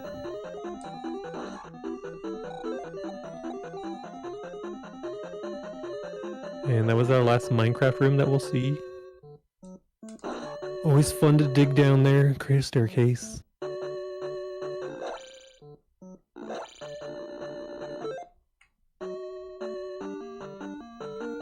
And this next room we're gonna have to take a little safe. Don't have the jump spell. You'll notice the spawn of the second guy is like right here at the edge of the platform. Pretty evil. but as long as you land with a falling crouch stab there, you just kind of hit it. It's kind of like a leap of faith kind of deal. We get to take a death abuse, and look how many lives we have. ×4. So many. We're safe.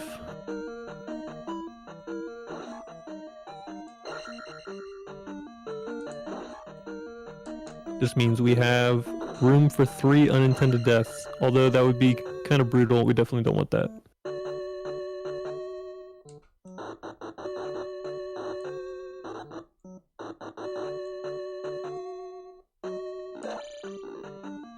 That room with the lava, that could have been a lot more evil. They wanted it to be.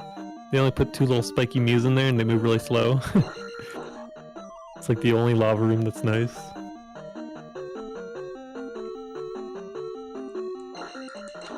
And we just got over our threshold of 800. And now we get to take attack 8 at the gem. Or it's going to be a bit after the gem because it's going to tick for a long time.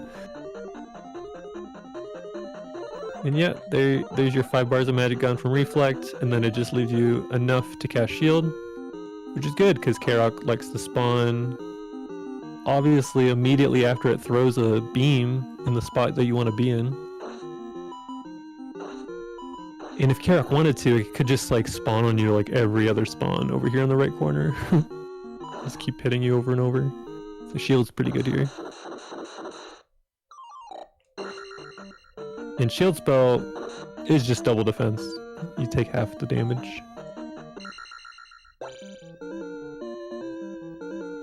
Just in case you didn't know somehow. I think it's in the manual. I think the manual tells everything about the spells.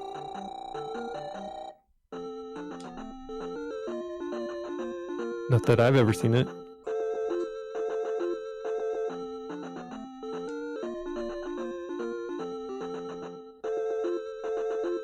And we're walking in water. There's no visual on where to be in the water for it to be void or like actually walkable. So you just kind of line yourself up with the mountain that Kain walked into initially, and you just hold straight down. And that's basically just one tile to the left of the invisible wall. Yeah, we got our attack 8 all the way in P5. There's no downtime from Palace 4 to P5. Both palaces are a bit of a marathon to walk through as well, so it's like a 10+ minute segment of palace walking.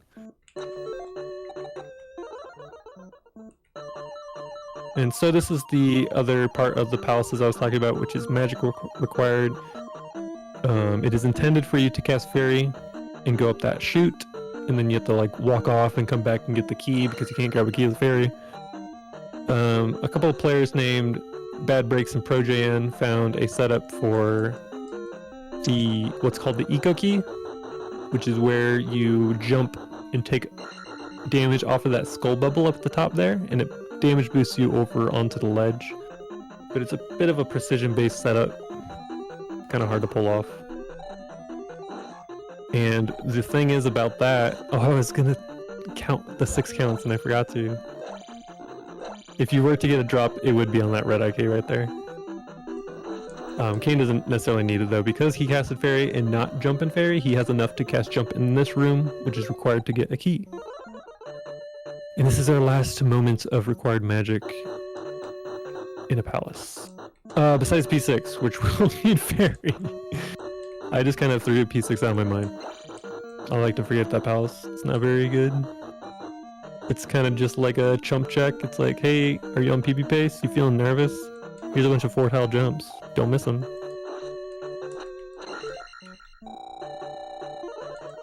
There's always a red jar in that statue. In Palace 5, Palace 1, 5 and 2? 1, 2, and 5.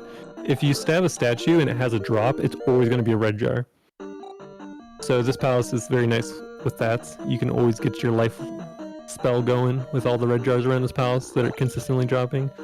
In 3, 4, and 6, they are 50-50 an enemy or red jar. And that's because they share the same bank in the ROM. And that's why these ones also are always red jars, because they share the same bank in the ROM.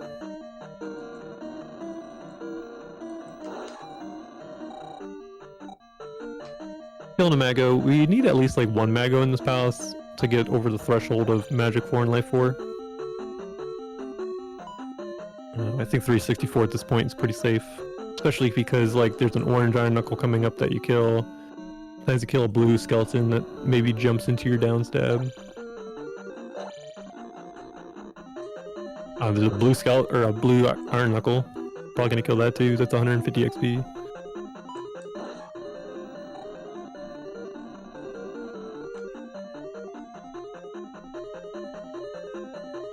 Because of how we set our levels up, like it's just so easy to get over the thresholds after Palace 1. In Palace 2. Palace 2 only being bad if you get attack 3 out of Palace 1. So yeah, in the rest of these palaces you're just constantly skipping over enemies.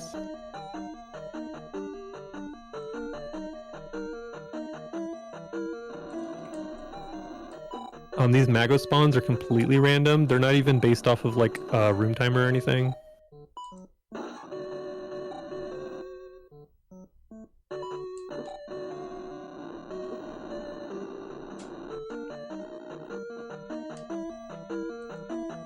Yep, and we gotta go get this key on the right side here. This key is pretty slow to get, and there's a fun category that skips 2 keys in this whole game. It's called No Door Fairing. And because you can save 1 key out of Palace 1 by not getting the candle, and then you can save a key in Palace 3 by despawning a door, you don't have to come and get this key, which is huge, because it's like, this key is like 30 seconds to get or something. It's ridiculous. Most of the keys in this game are like on the way, or like it's 1 room off path, like in Palace 4, but no, this one, you have to come up into this attic and then go back through these rooms, down an elevator. And then the last key in this palace is also skippable in No Door Fairing, and it's the same kind of thing. You go like into a basement, you have to backtrack through them, it takes like 30 seconds to get. Oh, we got the red jar without breaking the block. It's because the red jar hitbox is vertically a little bit bigger than the square block there.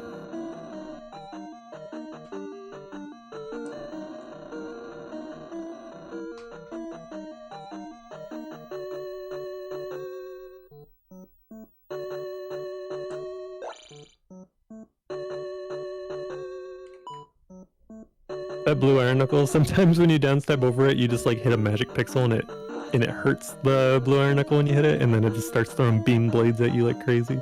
It's pretty funny. The first bubble in this room, you can just hold left and walk straight under it, but that second one is sneakily looking the same height, but you cannot walk under it. You have to downstab over it.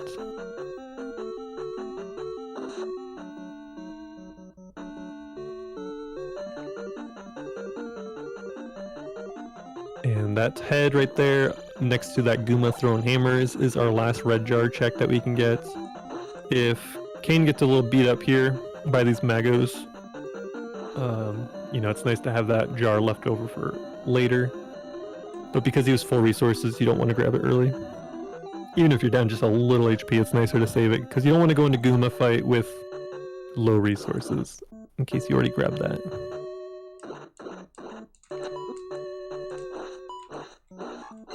There's also this blue Iron Knuckle that can hurt you, obviously.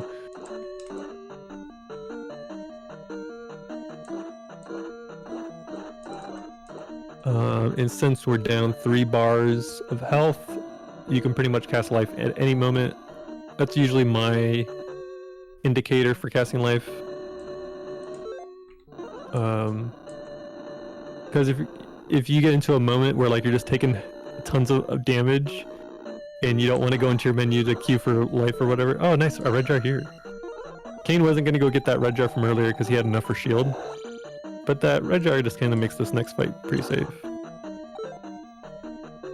Skip it. Nice.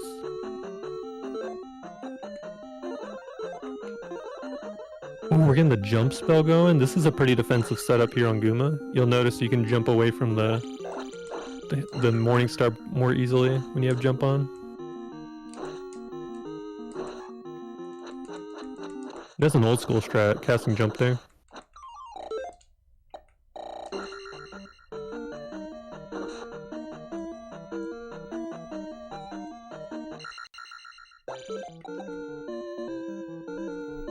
Alright, and because we already have attack 8, there is no attack 9.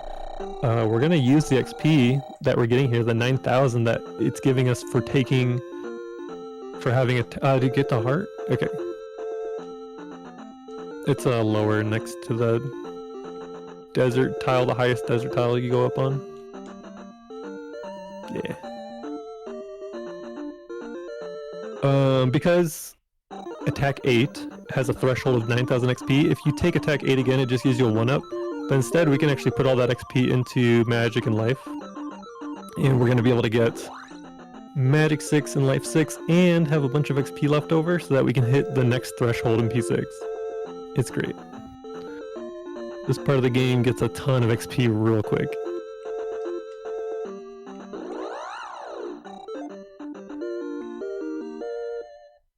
And this is what we call attack 9. It is finishable from this point, but it is a bit more difficult. There's someone in chat named Attack 9 guy, and it's for that reason.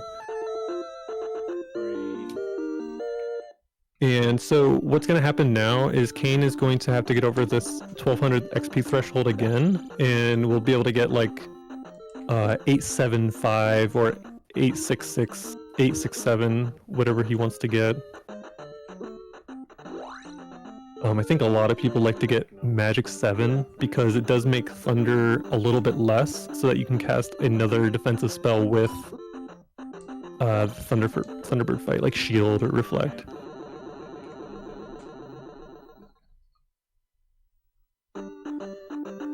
But yeah, as you can see, Kain is kind of getting taking a lot of damage from things now because Life 4 is pretty weak, to be honest. But this is the life level we're gonna have to be at going through P6. Thankfully, we got a lot of lives.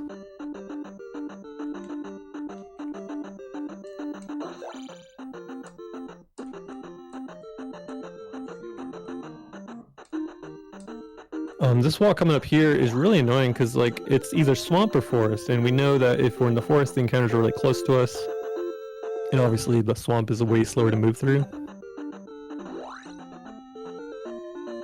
We're going to step into the swamp for one tile to get this encounter to happen really far away from us, and then we're going to try to hopefully get through with it random walking. It was random walking, but the next encounter came just a little bit too soon. If Kain was able to get away from that second encounter, he would be able to get to the cave for free. Free as in, as long as you move ASAP, you'll get through. And we can cast life here. We still have magic to cast magic. We can get a magic refill in the town.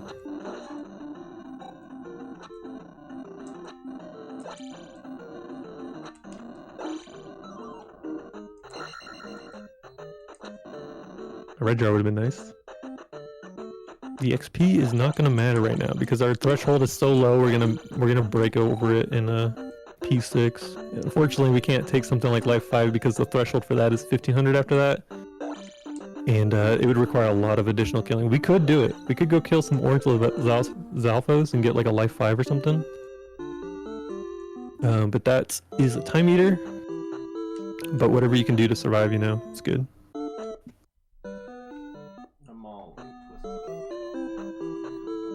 Get our magic refill here.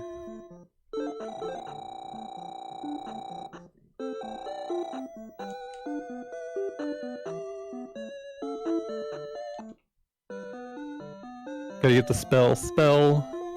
This is pretty much only used once, although it is very defensive in Valley of Death. It turns most enemies into a bot. And in the Valley of Death we got flying eyeballs over lava pits, so you'll see a lot of people use spell there. Definitely more usable than the fire spell in terms of helping you out in a speedrun. But spell is not only required for 100%, but to get into this, which is a tower with a long door, to get the magic key. They finally give you the magic key at the very end of the game, because there are no keys in P6 other than what a boss will drop for you. which is our chance to get more keys, and we just hold on to them and get our menu to fill up with keys. Now they're not disappearing out of our menu.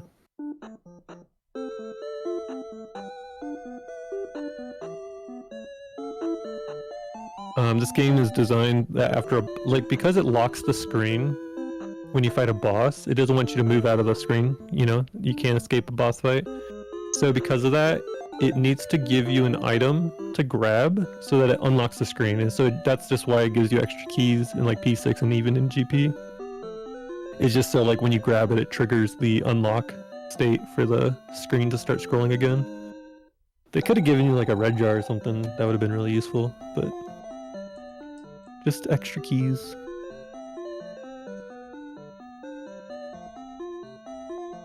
But we do know that a red jar, like it could be any item that's just grabbable with your sword, which is just P bags and red jars and blue jars. Because in the randomizer, yeah, it'll drop like or a 1-up. I think it actually can drop 1-ups, and if you grab the 1-up, it'll still unlock the screen.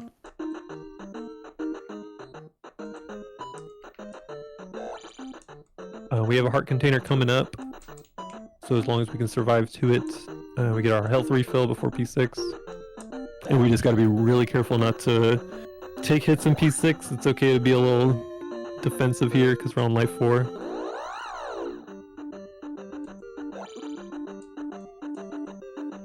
And you know, in a casual gameplay, I think people end up out of like P2 with at least life 4 already. They'll be like 444 or 455 or something.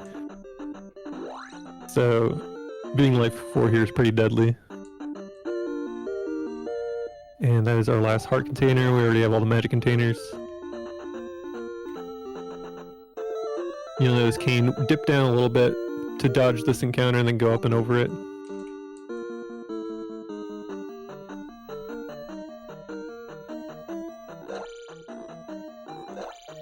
The only problem with having Magic 4 and not even like Magic 5 is because Fairy drops after Magic 4 or after Magic 5. Like so Magic 5 we would be able to cast Fairy 3 times here. But on Magic 4 we can only do it twice. I think it's how much is it? I can look it up really quick. So Kain doesn't have the menu. That is called a damage boost. Got across the pit really easily with the blade.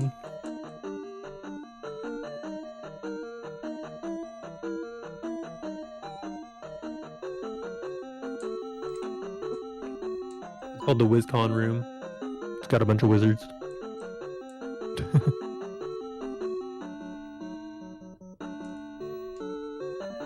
Yeah, Magic 4 Fairy is 60 magic, and then at Magic 5 it would go down to 40 for the rest of the game. So because we have 128 magic points in those bars up there, each bar being a 16, we can only cast Fairy twice.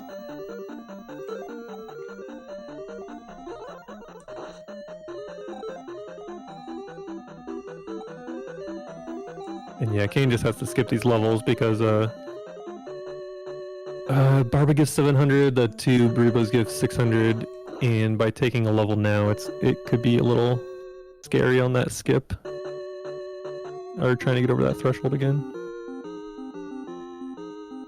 If Kain had killed like maybe a couple Orange Lizalfos in the forest before coming here, he could have taken life 5, but it doesn't change too much. It's not a huge jump of defensiveness from each life level to the next. I imagine every bit helps, but it's also like a bit of a time sink to start grinding XP. And at the end of the day, just don't get hit, right? Easy game. This game... this game puts you in a lot of scenarios where it's just like impossible to not get hit, I swear. Open for a red jar here, nice, got it, can cast life. And we have full magic again. We do have 2 fairy casts, so technically a Death Abuse is not required at this point. Which is pretty nice. That just means Kain needs to make everything happen without casting any magic, but he does have, you know, a couple lives in the bank if he needs to cast a defensive spell.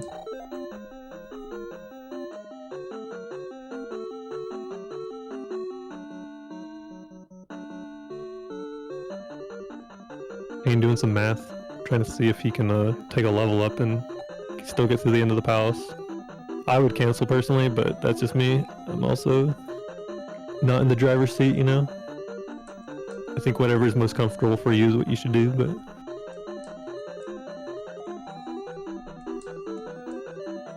Nice, made the jump the second time. That jump is so annoying. Like, that's what I don't like about this palace, is like, if you're on PB pace and the nerves are high, all these 4-tile jumps are extremely hard. It is definitely a bit of a skill check moment in this palace.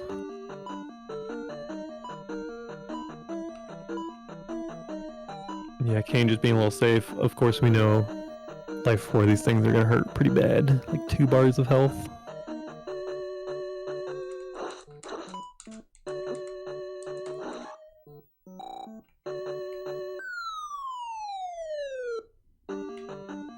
Barba at this point I think does like, man, Barba will hit you for a ton. I think Barba will 2-shot you at this health.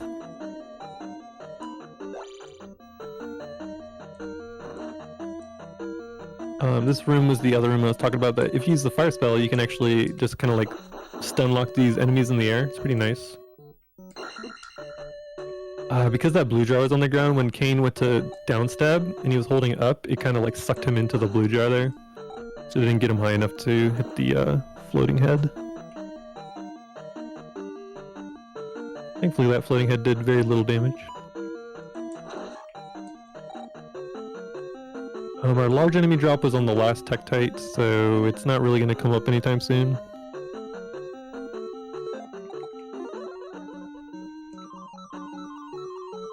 Oh nice, that bubble went off screen there, got locked.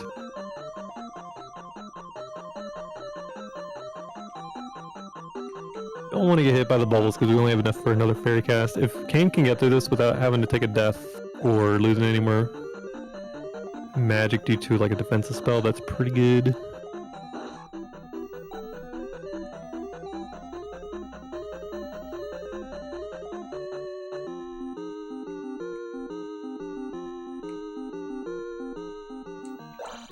There's also a 1-up in this palace. It's at the very end of the next hallway. And you can always cast jump and like jump over there and downstab through the Iron Knuckle and get the 1-up.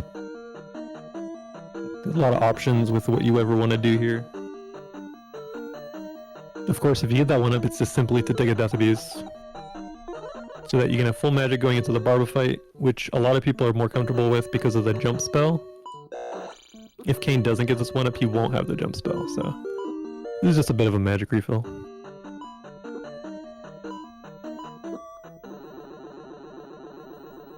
So Fairy is required here on this next screen coming up. That is why I was saying you wouldn't have magic for Barba if you didn't get that 1-up. And we have jump, we even have shield if we need it, but hopefully we kill this thing in one go and don't need shield. You want to come in here without stopping your movement because it always puts Barba in the corner here. So you'll notice Kain was ready for that spawn and gets a 1 cycle. That's what's called the safe 1 cycle, the SOC. It's safe because you don't float over the lava with a down stab like some people do.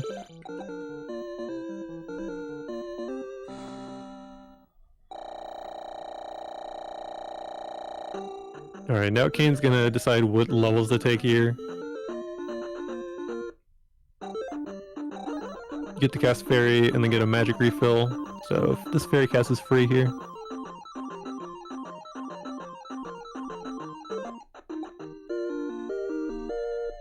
Normally, so we would have been 866 in P6, and we could have got our magic 7 here and then magic 8 in the palace. And yeah, Kain's gonna go for the magic 7. That's a pretty smart move because you'll notice it's 1300 out of 1500. We can still get our life 6 with just 200 more XP. And magic 7 does drop some of the spells cost a little bit more than magic 6. So jump goes from 16 to 12 with magic 7. Reflect goes from 32 to 24, spell goes from 32 to 24, and thunder goes from 120 to 100, which is actually really important because, again, like I said, we have 128 magic points. If you were to cast thunder, you wouldn't be able to cast anything else at magic 6. Magic 7 and 8 are the only times that Thunder drop in cost. Yeah, we got our last spell. We got all the items in the game. Now we just gotta go beat Thunderbird and Darklink.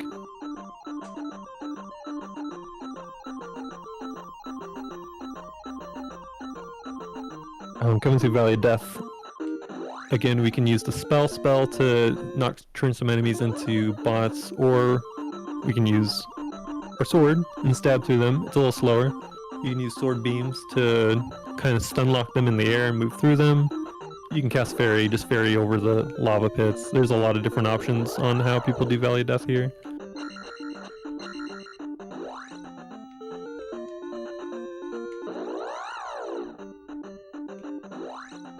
There's a red jar here on the right.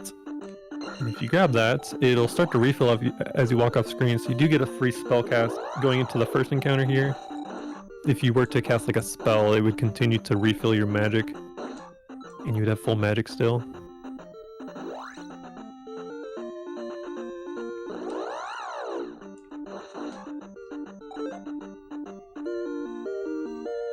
And there's our life 6. This is the correct life spell that we would, or life level that we would be on at this point in the speedrun.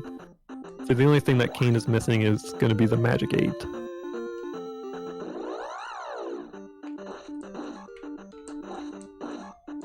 Which is not required for this category, by the way. It's just simply a routing that allows you to have lower cost level or spells going into like Great Palace, because you know a lot of times people want to cast Fairy to go over spicy chickens. They want to cast Jump to go through the Count Beacula room. I hope you love these names. Oh, a little double kill with the upstab, nice. Upstab's useful. And here we have Scorpion Max through a flame.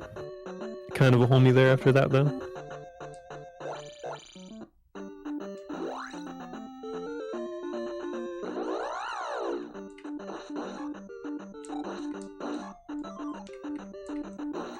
Okay, good. Those eyeballs opened up their eyes at good times for Kain. Gonna walk into the encounter, stab 4 times to set up this encounter to home in on him immediately. It was in front of him, so he just had to walk up into it. Be a homie eyeball. Okay, that's good. Alright, we're through. And with good magic still, which is always good. Health is half, but having up almost full magic is pretty nice.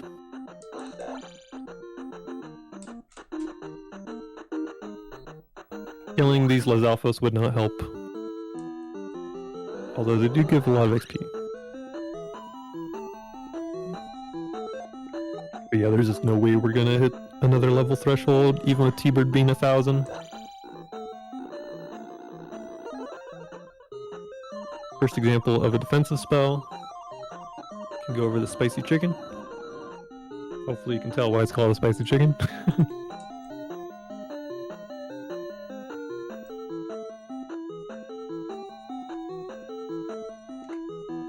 The only spell that we really need, it's not technically required, but we do want it, is Jump Spell for the... it's called like a waffle room, pointed out when we get there. And it's because with Jump Spell we can go high up into these blocks, and we can kind of like stick enemies below us and not follow us up into the blocks. So we do need 12 magic for that, which is just under a full bar. Other than that, Kain can cast defensive magic to get through this palace. And we still have 2 extra lives. X3 means you can die twice for gaming over. And if we game over in this palace, you just start at the beginning of it. It's the only place in the game that allows you to do that.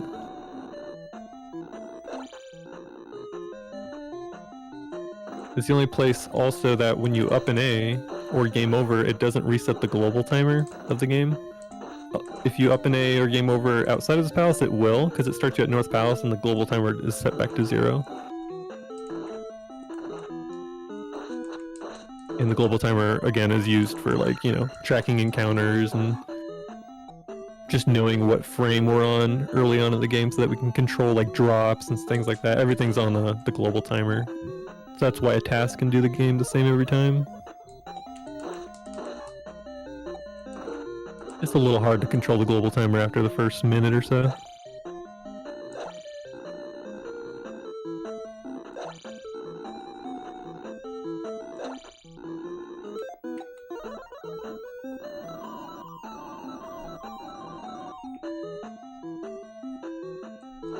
We have enough magic for jump here. We also have a red jar coming up.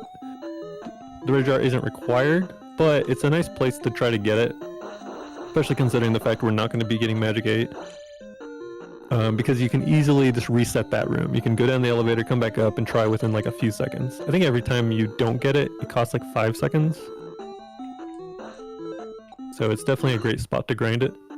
Oh my god! Oh no, he has Well, the save state's on for well, sorry guys.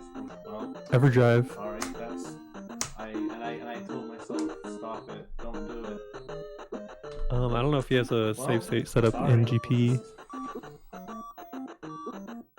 I guess that's a problem with the Trilogy run, huh?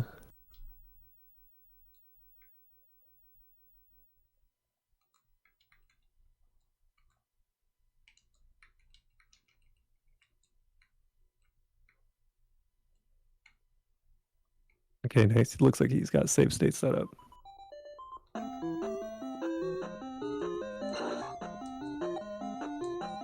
Phew! Okay, that's good.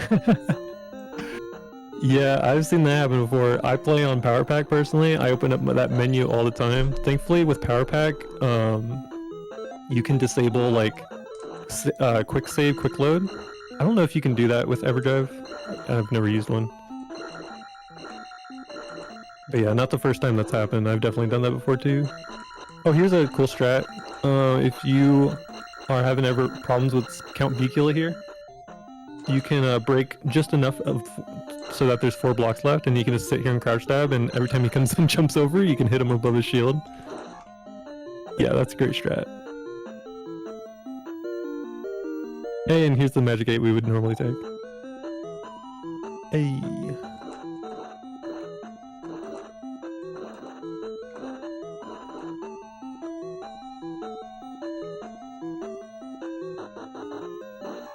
So that's good. I'm glad Kain had a save state ready to go. Pretty much the exact same spot where he accidentally loaded that save state. If you don't know how Everdrive works, you pretty much only have to hit 2 buttons on the controller and it'll just load a state.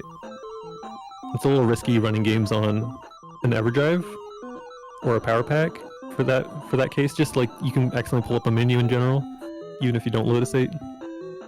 But of course, he's doing a trilogy run, meaning Zelda 1, Zelda 2, and then going to Zelda 3. And it's just much faster than swapping the carts out. So use the Everdrive. Oh dang, that bubble is a little low. You can like upstab that bubble or sit underneath it, but because of how he was jumping around in that room, it kind of manipulated the position of that bubble. Not his fault, that's just like how the blue knight there was throwing beams. Get a free fairy cast over this enemy. And as long as he has a 1 extra life, he gets to take a Death Abuse and refill the magic.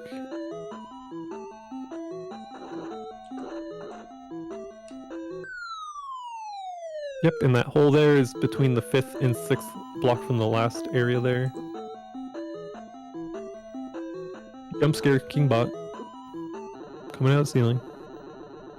Boss Bot. Oh, we got a lot of lives. A lot of lives. This bridge is fun. If you've ever seen an 90% run, you'll know this bridge is pretty notorious for having the most ridiculous setups. In this game, if you cast Fairy in the HUD, it'll like warp you to the next room. So you can like land on the ceiling and then warp again to past this room. It's pretty crazy. But obviously we can't do that in all Keats run. This is mostly glitchless. Okay, we got all our defensive spells. We're gonna fight T-Bird off this platform with jump spell. We cast Reflect as well because it allows... It doesn't literally shrink Link's hitbox, but you get the effect that Link's hitbox is shrunk with Reflect spell cast on this fight specifically. the flames will kind of fall through his body sometimes, so it kind of helps. You'll notice he did get hit there, so it's not like reflect totally blocks them, you know. But sometimes you'll hear a tink, and that's because the reflect spell blocked it.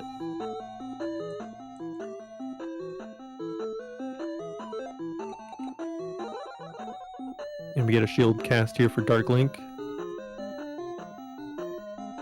Dark Link, you just kind of sit in the corner and stab him, but there's still times he can hit you. He can break through your defense if you don't stab fast enough, and he can jump into you as well.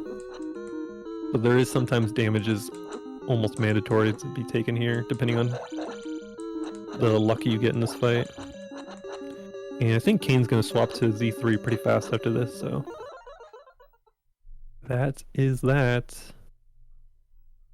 Now it's console swap time, not just game swap.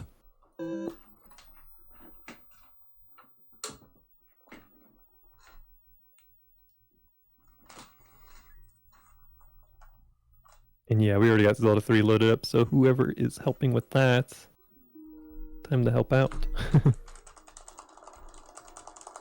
Now I feel comfortable. Oh, I think you guys can probably hear me. Okay, let me see if I'm on here. Oh, you're on. Welcome. Alright, I'm gonna head out. Alright. I wish you the best of luck. You and Kain, of course. Oh, Have I'm fun. gonna be way over my estimate. I'm way over my estimate. Wow. How's it going, guys? Give me just a sec here. Didn't really do a sound check before this. We're gonna have to stop and turn it on. Alright, so jumping right into Z3, keeping the trilogy rolling. We're going to be starting off with the escape sequence. So we go into the Hyrule Castle Tower here, and we've got to rescue Zelda. Not really a whole lot going on with this segment, other than just walking. We don't really have any abilities, just now getting the sword. So we're going to be focusing mostly on just tight movement optimization, trying to get into these bushes and doorways without nudging anything. And we're not really going to be fighting much of anything outside of a couple necessary enemies that have keys. King going right side, of course, for the meme. Doesn't really matter if you go left side or right side. Makes no difference. But typically 99% of players will go left side.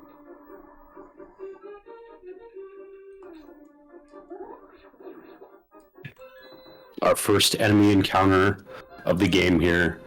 We're just gonna double spin that guy, and he takes 2 sword slashes worth of damage on a spin, bounces into the chest, and takes another 2 sword hits worth of damage from the spin. He only needs 3 in total, so we're able to kill that guy in 1 double spin off of that maneuver there and collect the key.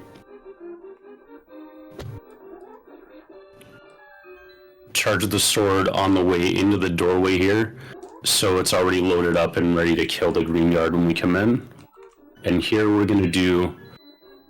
You try to do a poke and then spin. The poke does 1 sword slash worth of damage, and if you release it quickly enough, you're also able to get the sword spin off before Link drops his sword, so that way you can do all 3 sword slashes of damage in one go. And we've got sort of a mini boss in this room here, the ball and chain guard. There are several different ways to do this. He takes 8 sword slashes worth of damage, and you can just time 8 sword slashes, but the pot does 4 sword slashes worth of damage, so it only costs about not even half a second or so to take one of those pots and then do the sword slashes up against the wall for the last 4. And it's also just much safer. You can't really just mash the sword against that guy, because with the timing of the ball and chain, it's every half a second or so, which is slightly slower than Link mashes his sword. So your sword slashes do have to be pretty tightly timed. Hey, Moogle. We're doing a bit of backtracking now. We have to go to the main part of the castle, and Zelda will open the doorway for us. You require two things to get through that doorway. You need Zelda following you, and you need the lamp. It's actually more common than you would think to forget to open the lamp chest in the jail cell, and then you get to the shelf and it just doesn't move, and you're like, okay, what am I doing here? The game really wants you to find the lamp. There's actually 3 locations where you can get it. The first opportunity is inside Link's house. There's another one in the room after Uncle, and then if you open the chest in the jail cell and you don't have the lamp yet, that's a 3rd opportunity to find it. I did it.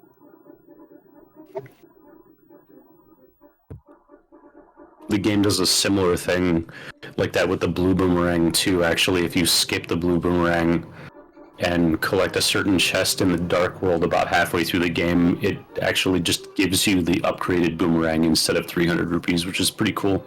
We use that in the 100% route. Am I coming through here, Logo?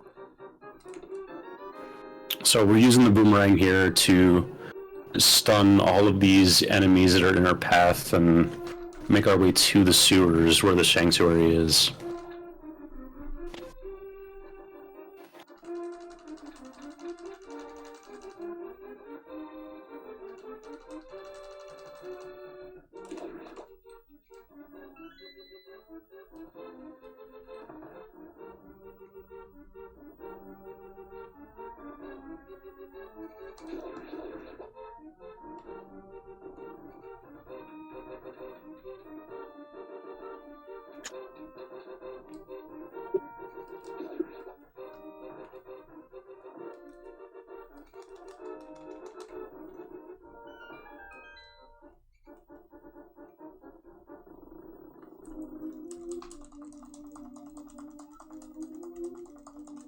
Hello, hello? Can you hear me?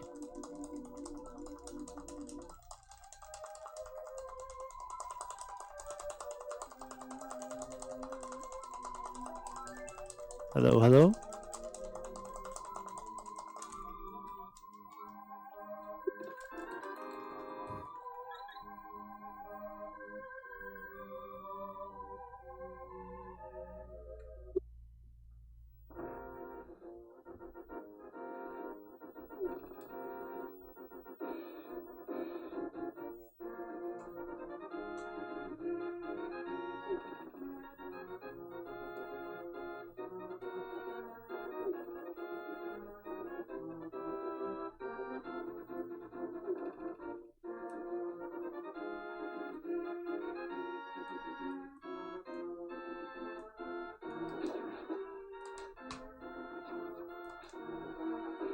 Hello, hello?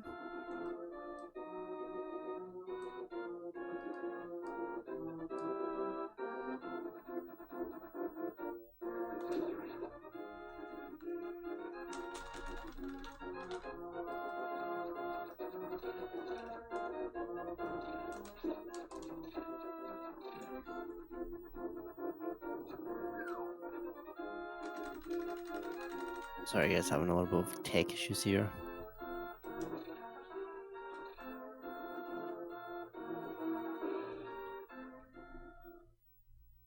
I'm making our way into Eastern Palace.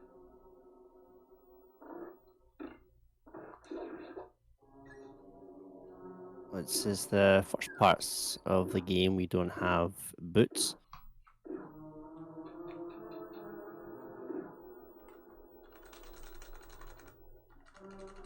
Going to be using something called pumping, which is probably being explained already. Going to be doing a trick to only have to kill 2 stealth hosts here. Actually doing something in that room there to despawn 1.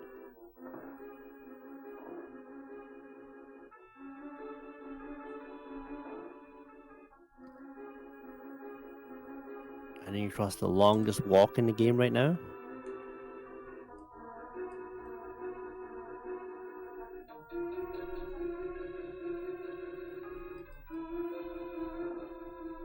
hopefully get this sorted out. We're having some sort of issues with my Discord or who's Discord at the moment.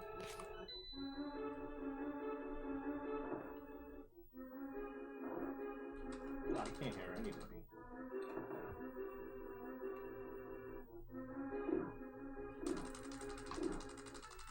Going to be the longest pumping rail in the light world right here. We're going to be doing a deboost here, so he's actually picking up the pot and then he's going to step into the switch and then he's actually going to take damage, but you can actually activate the chest, which allows us to skip quite a decent portion of that room without having to kill all the enemies. Pretty cool trick. Getting your first major item of the game. This is the bowl. And instantly going to be using the first item of the game.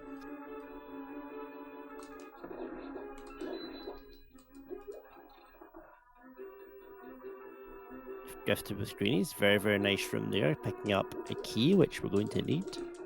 And you'll see picking up arrows, which we definitely need going into the first major boss fight of the game, which is Armos. But first we have to do a room called Zelda Gamer Room.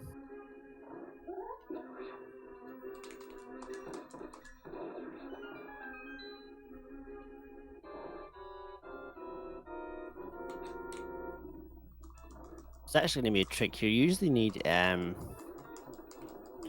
arrows in each one. We're going to be doing a trick to actually kill the Armos at the end there with 1 arrow. And that's going to get us through the first part of the dungeon, just like that. On to the next one. We're going to pick up a green pendant, and the green pendant allows us to get the boots.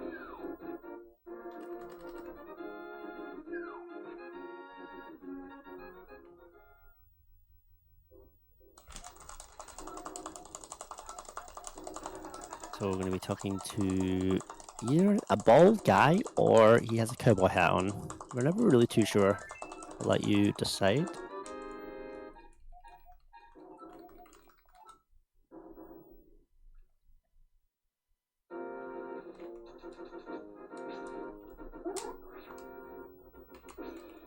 Going to do our first spin speed trick of the game, so who's having a bit of an issue with the spin speed here, that's okay. We're having a real issue here. So what he's doing is holding B and then immediately going to A. You do it on the next frame and they make it look a lot easier than it is, but it can be a little bit of a difficult trick. And when you do that and you touch the stairs, you immediately get what we call spin speed state.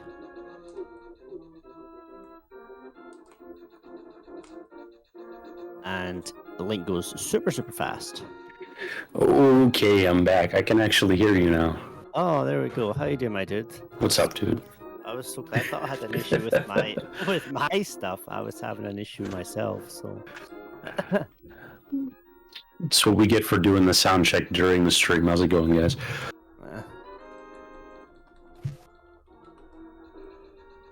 So we're collecting the Book of Medora here. This is going to give us access to Desert Palace. We just have to say a little Hylian prayer in front of the palace, and then magic happens. Very nice spin speed.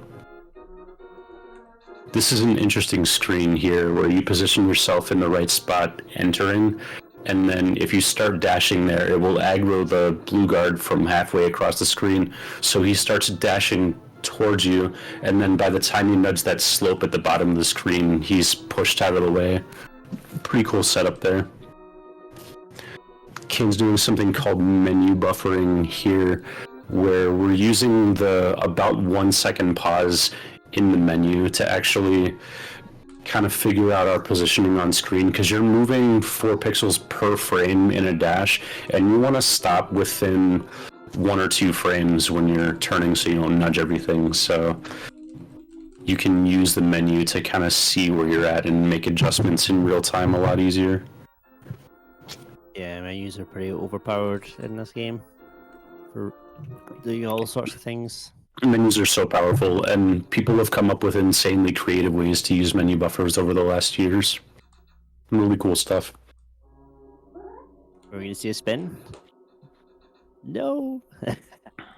I like to spin into one of there, but he's using a technique, a double dash technique.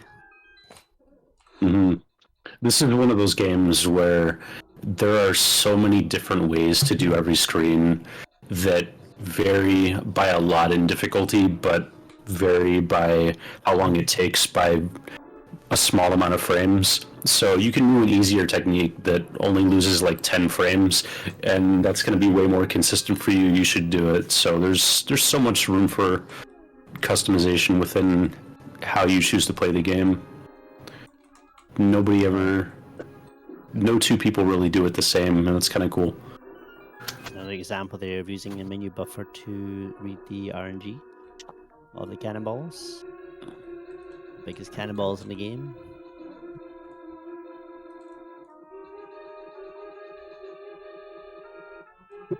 A lot of dashing on desert. It's our first split where we get the boots, and the game wants you to use them. Yeah, clearly, there's just a lot of straight hallways, a lot of open spaces. So we get the Power Glove here, which gives us access to the back half of desert. And the back half of desert is a bit of a gauntlet. Lots of BMOs, lots of random enemies.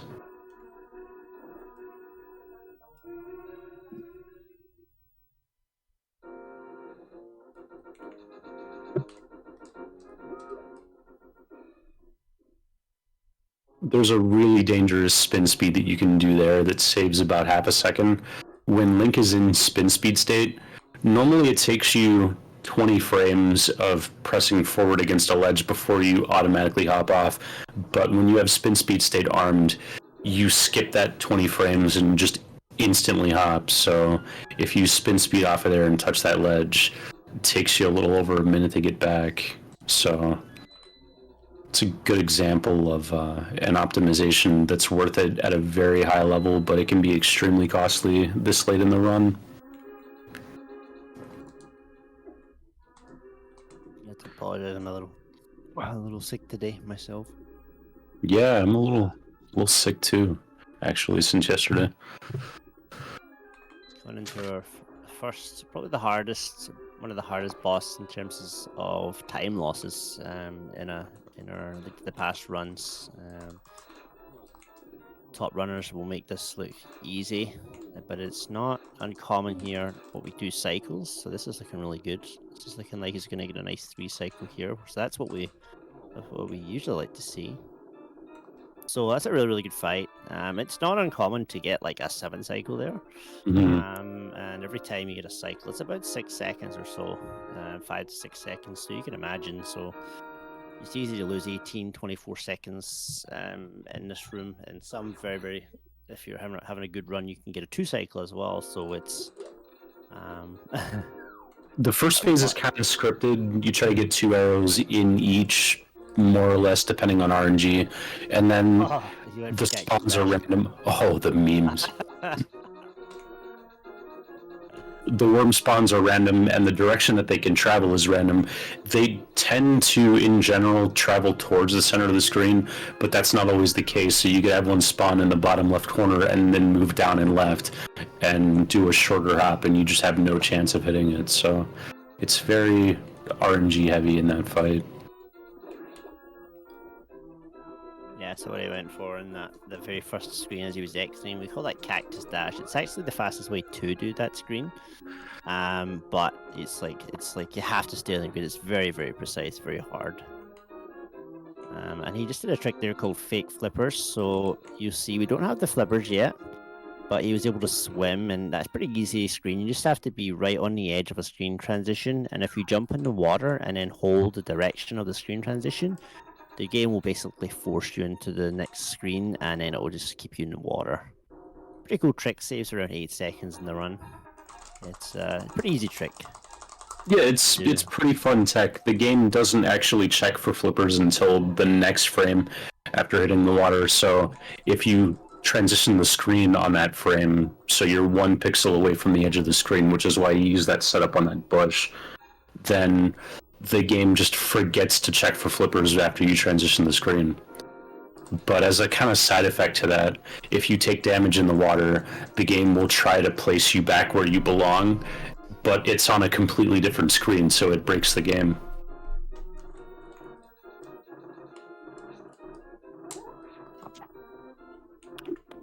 So this is Death Mountain.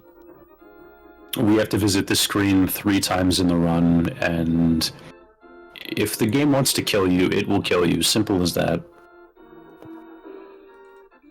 Yeah, there's a lot of lost runs in Hera for so many reasons. The Death Mountain screen, which is a screen here. There's stuff inside the dungeon. There's parts you have to take damage on purpose to do a little bit of a skip. Oh, there's that right there. We call that Katy Perry. And then we also have we have a Moldorm as well. Like, this is a rough dungeon. It's a hard dungeon. I still have no idea why we call that Dead Rock Katy Perry. Yeah, that's a good point, actually. I don't know myself, to be honest. I just love the name. It's so good. So here's a good example of a menu buffer on the screen. There's a few different ways to do that setup. You can move to the side and dash from lower, which is safer, or you can use that menu buffer on that Moldorm to try and determine if that Kedongo is going to spit fire in your direction or not. And you use the iframes from stabbing the Moldorm to kind of walk through him. I see. I kissed a squirrel. I like it. We have a lot of goofy names for things in this game. Yeah, but that's the fun of it, though. Yeah. Like Phelps' room. Yes. So that's the tile room. That's Ooh. also known as coffee break room. Smacked around here in Hera. There is most runners would elect to just go. I don't know how you say it without saying the bad word. Out, all out. That's how you say it. Yeah. But he's probably going to play it a little bit safer for a marathon run. Yeah, like we're seeing here, he definitely wouldn't get that hard on a run. But right. This is definitely the most deadly palace in Light World.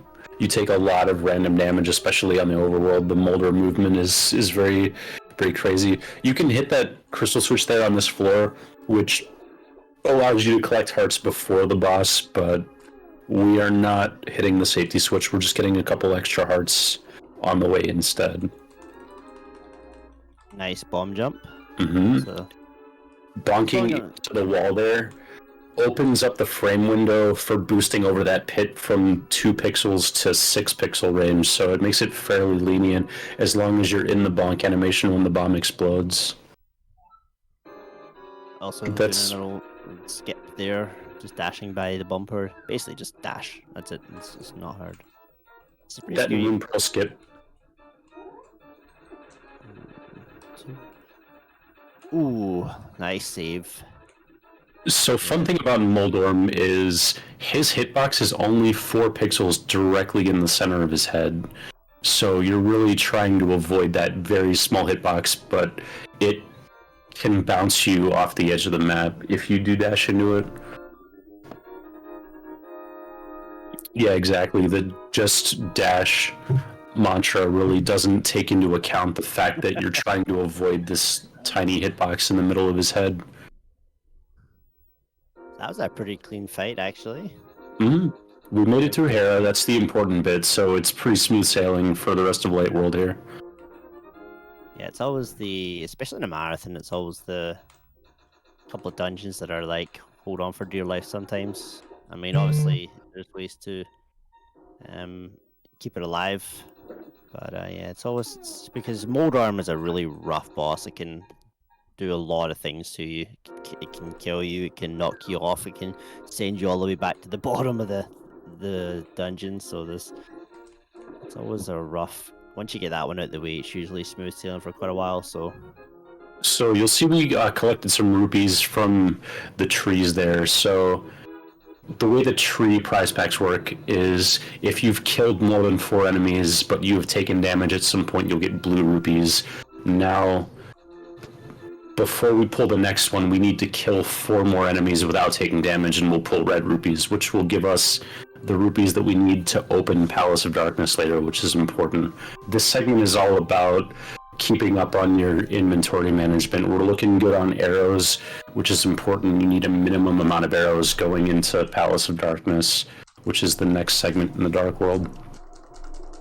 And in addition to that, we count our rupees and make sure we can pay the entry fee for the palace.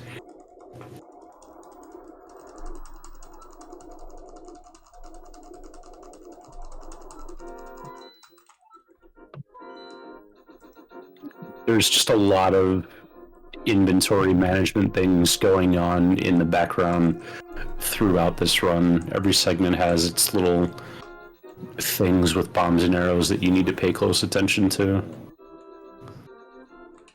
oh, nice down slash there. Mm-hmm. Killing the enemies again. Everyone has their own way of doing things. It's always interesting watching someone do something that's not what you do, and it's like, whoa! We got the magic jar on that drop, which I believe means the arrow is next on that prize pack, which we'll try to farm that from one of the enemies in the next segment. And that's something to be aware of as you're doing your Lost Woods kills too, is you don't want to hit an enemy that could potentially drop a prize pack that you need.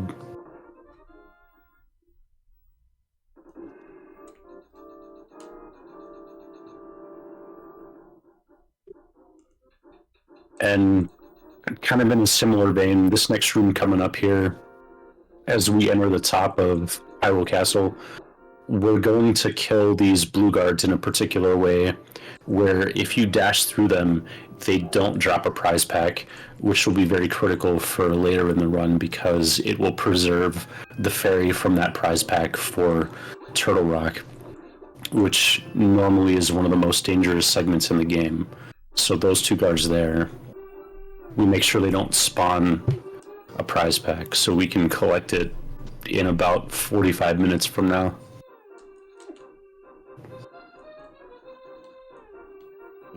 Smacked around you with that little bit. Mm-hmm. This room is really all about trying to avoid aggroing the blue guards, so we want to avoid using sword beams for as long as possible to kill those little eyeball keys, because then all the guards will just go ham if you use a sword beam, and it turns into kind of a cluster situation.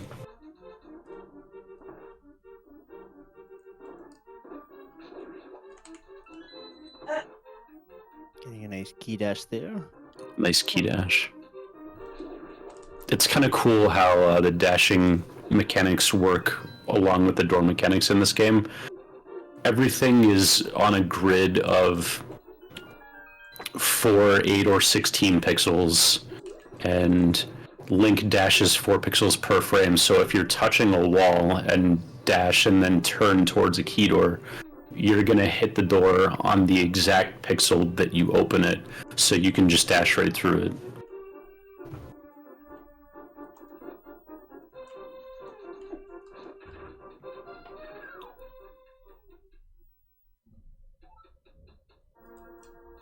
This is the final boss of Light World, everybody's favorite BS wizard. Right side, Pog, let's go. For the memes. So he's got a repeating pattern of attacks that he does. He'll start off with an energy ball that you can reflect back at him every time. You need to hit him with 6 of those to finish the fight. Then the next 3 attacks are random, either reflectable white ball or non-reflectable blue ball. And then he'll do a lightning attack and start over again. So a perfect fight is 6 in a row, 0 blue balls. but we've got one so far, and each one costs approximately 6 seconds, and it's purely RNG. There's nothing you can do about it. And once you've gotten 3 blue ball attacks, you actually get an additional lightning attack, which costs another 6 seconds on top of that. So since 3 blue balls is statistically average, you're usually going to lose 12, 24, or 30 seconds on this fight.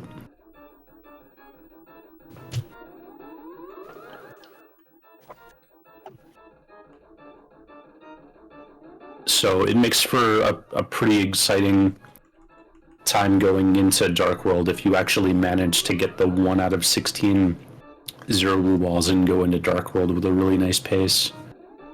Then you get the nerves and all of that. Pretty good. Pretty average. Pretty average.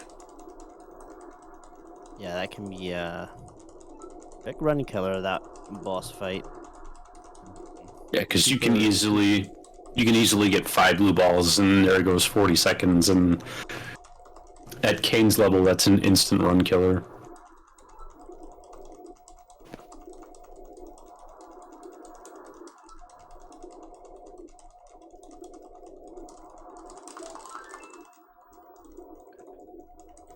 Kain actually started out maining Zelda 3 NMG about 5 years ago now, and got quite good at it. For about 18 months or so, he was the most consistent streamer of this game out of the entire community. He was always on daily.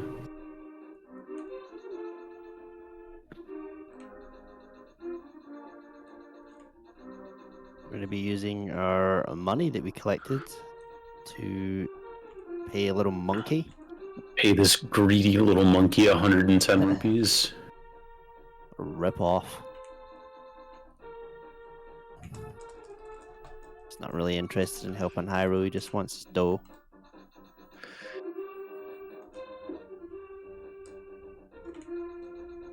That's the price of admission. Kain using a safe strat with the boomerang there. If you take damage while the monkey is following you, you have to go collect him again, and that costs an additional 10 rupees. We don't have enough, so he's taking it particularly safe there. Little marathon strat. So, Palace of Darkness is all about completing the front half of the dungeon maze by collecting keys and going through the doors in the right order. The right order, that's always the best way to do it. Very common for runners to go the wrong way in bot for some reason. Because you're doing the same thing over and over again. Yeah, I think you mirror out like 4 times in this dungeon.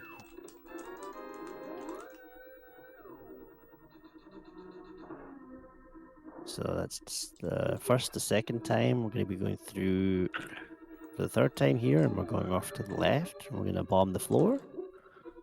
Using a nice little trick here.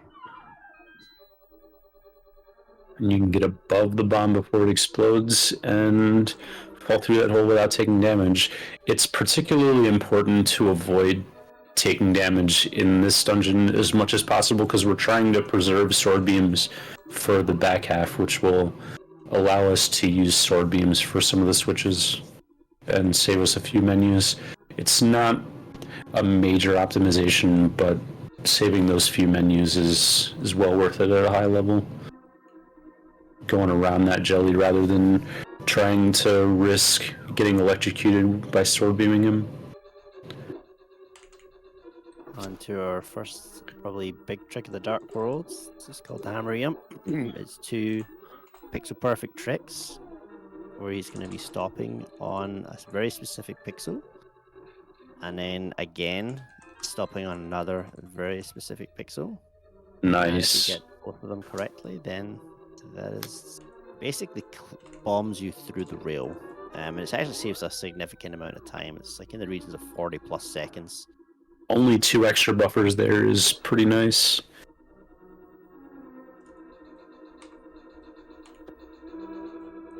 So now that we got our big key, it's actually faster to menu out or mirror out again rather than going back through the maze. We can hit that crystal switch through a 4-pixel wide gap under the chest there, which is pretty cool. There's 2 additional hearts in the top left of this room, so there is a little room for error on taking damage, but it saves you a couple more seconds if you don't have to collect those pots. Yeah, a lot of going fast in this game isn't always about going fast, it's about not going slow, if that makes sense. Trying to stay on the most direct path instead of having to veer off to pick up things or to have to use more menus. And that's kind of a lot of what this game's about sometimes. Yeah, at a high level, really the fastest thing you can do is just not take damage on random enemies. Oh, I really hope he does bitey turtles.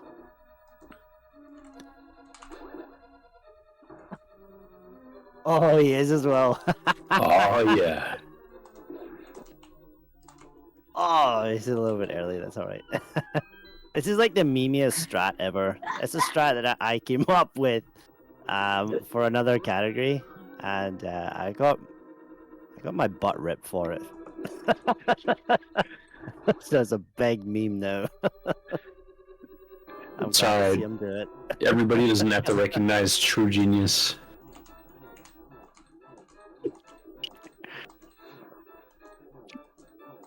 So the Helmasaur fight, by arming spin speed, it actually makes the hammer hitbox much bigger. So Speeds right now. I didn't think he had it there. Okay, good. Yeah, it didn't seem like he actually had the hitbox there. Yeah. That's what we're going for in any case. You don't always get it, and then it becomes dangerous. But what we used to do was hold the sword out and come in at sort of a diagonal angle from the side to make the hammer hitbox bigger. But now you can just arm spin speed and bop Helmasaur right on the nose. It's a little more dangerous, but it's a lot easier to execute. We didn't get Trolley Fireball RNG, so that was a pretty okay fight overall.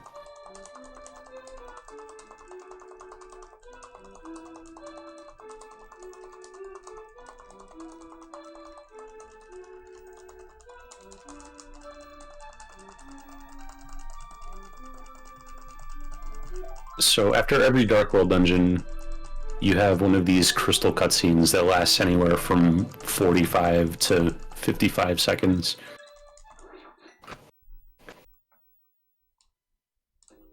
So you get a little bit of a mental break, sort of, every 6 to 7 minutes at the end of a dungeon.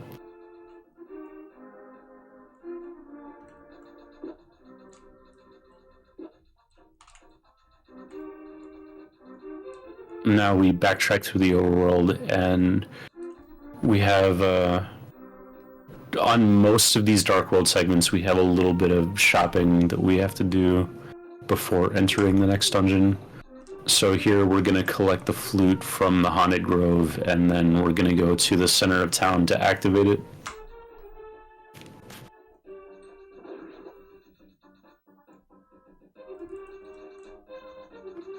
And we're actually doing the 4th dungeon of the Dark World next instead of the 2nd or 3rd, because it will give us early access to the Titan's Mitts, which will allow us to temper the sword next and make all the enemies for the rest of the game significantly easier to deal with. And it's actually the fastest route. It's about a minute faster than just using the Master Sword for the rest of the run. Yeah, it's kind of like one of the first sort of, I don't know, must be the first games, but it's quite an open concept world where you can really just sort of go wherever you want. There is some items that you have to get in order to progress in certain dungeons, but for the most part, you can kind of go where you want, which is kind of cool for a game of this era. Yeah, it's kind of in a similar vein to Super Metroid. It's not as open concept because it doesn't give you access to the whole world right away, but it does little things to encourage exploration. and sequence breaking. Like if you do the 6th dungeon before the 5th and get the Kain of Samaria early, you can actually use it to break one of the puzzles in Ice Palace, because you're not meant to have the Kain of Samaria there yet. One thing about doing the later dungeons first is the enemies start getting ramped up in terms of how much damage they do. So that's obviously why, as a casual player, you would maybe not be doing that, but... Yeah, especially the 4th dungeon. The boss of this dungeon is a nightmare casually. Yeah, it's fun learning these things as speedrunners. Some of the worst boss fights that you had as a kid is like, you do it with your eyes closed when you're speedrunning and you learn how to do it. Yeah, it's nice because this one in particular is actually a scripted fight now. And it takes all of about 15 seconds.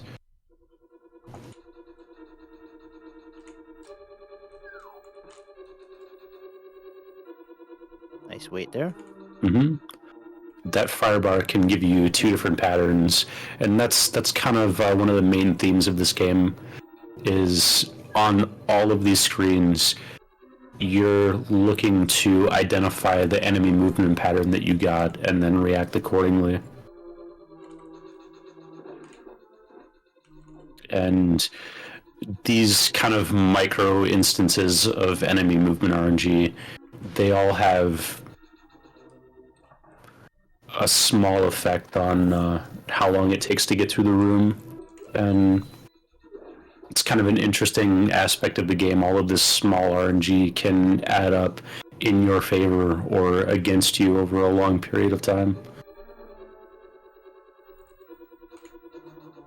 So like before we were talking about Aghanim or Land Molas, where you can lose like 6 seconds per cycle, you can easily lose like 3-4 seconds over the course of a dungeon in small RNG time losses. Yes, I just went through a room there called the Hellway Room, and there's a very specific pixel that you want to be on, and if you can, you get a chance of getting through the room. Mm-hmm. Ooh, throwing it down there. That'll work. Dodge get the way. But yeah, if you get on the pixel, and we actually just flew through the room, but that can be a really, really hard room that you can lose a lot of time in. There's enemies that do daft things that you have no control over. We're coming back through it right now, but yeah. It's tough because there's exactly 1 frame that you can press up and land in the middle of the hallway, and even then the enemy RNG can be such that you still have to walk around and deal with all of that, but he got the pixel and the RNG, which is always nice, and that saves a few seconds if you get both. So you see that he basically went up and bombed the floor, and we're doing that to let the light through to another room down below, which we're actually going to be going into very soon. I think he collected the conveyor toilet bomb, which is another thing that I was talking about earlier. He missed the bomb in the attic, so we had to collect another bomb on the way to kind of account for that, so we don't get low on inventory for the back half of the run. A couple extra arrows here.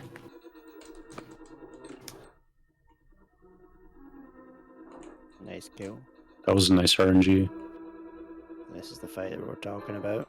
This is blind, and that's why we had to bomb the floor. I'm gonna hold the sword out here and poke him, and when you put the sword back out again for the second hit, it's inside his hitbox when it activates, so it actually hits him on the first possible frame, and this is what I mean about it being a scripted fight. You're gonna have the sword inside the hitbox as soon as it activates for all 9 of these hits, so he's always gonna take damage and stop on exactly the same frame every time. But if you just let him do his thing and go random, even as an experienced speedrunner of the game, it's still one of the most difficult things to fight.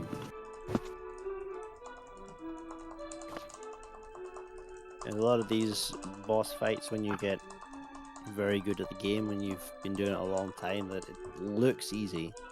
You're like, oh, I could probably do that. And then when you try it, it's like, wow. You know, we're talking hours and hours of time spent learning and perfecting boss fights and rooms.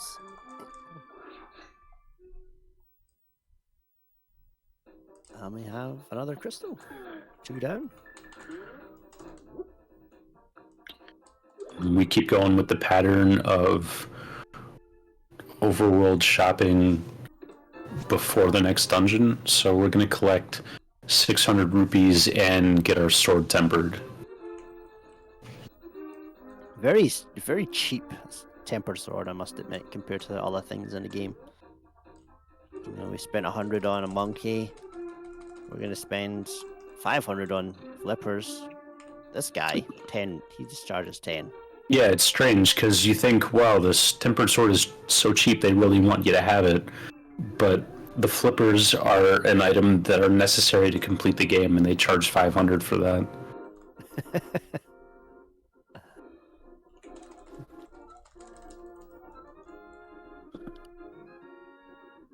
feel like the King Zoro is like, he's almost like the bad mafia guy who just doesn't really care. He just wants his money. Doesn't matter who he gets it from. So we're seeing, we're going to be going off and on the screen here. Needs to do that in order to reset the sprite and allow us to get the tempered sword. If you just go back in, he's just going to tell you to go away. He's not finished yet. So we do a quick screen scroll and come back in, and now he's finished. And we have a nice tempered sword.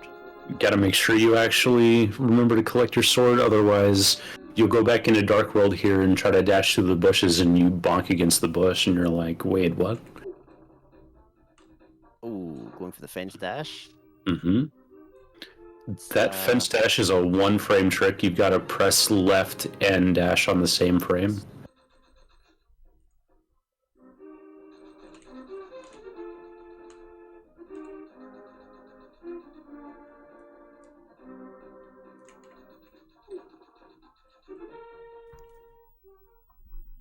And this here is the shortest actual dungeon of the game. We're just gonna go in and out of a few rooms here and collect our big key and fire rod and go straight to the boss. Oh, and shoutouts to the stuck mummy. We call that the stuck mummy. That's an RNG where he gets stuck, and it makes this room a lot easier. This room is just quite a scary room. Getting blocked here. It's a short dungeon, but there's a lot that can go wrong in this dungeon. That mummy being stuck in the doorway there is another random spawn there. Usually he's not directly in your way, but you can dash through him in that RNG. These ropas on the overworld are particularly annoying. I'm seeing another bomb jump here. Same thing, place the bomb. He's using some sword buffers to get to the correct pixel.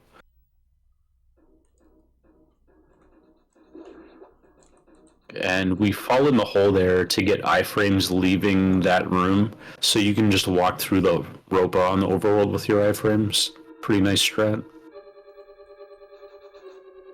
And I'm used to the menu here. He's going to be seeing if he's past the spike or not, so...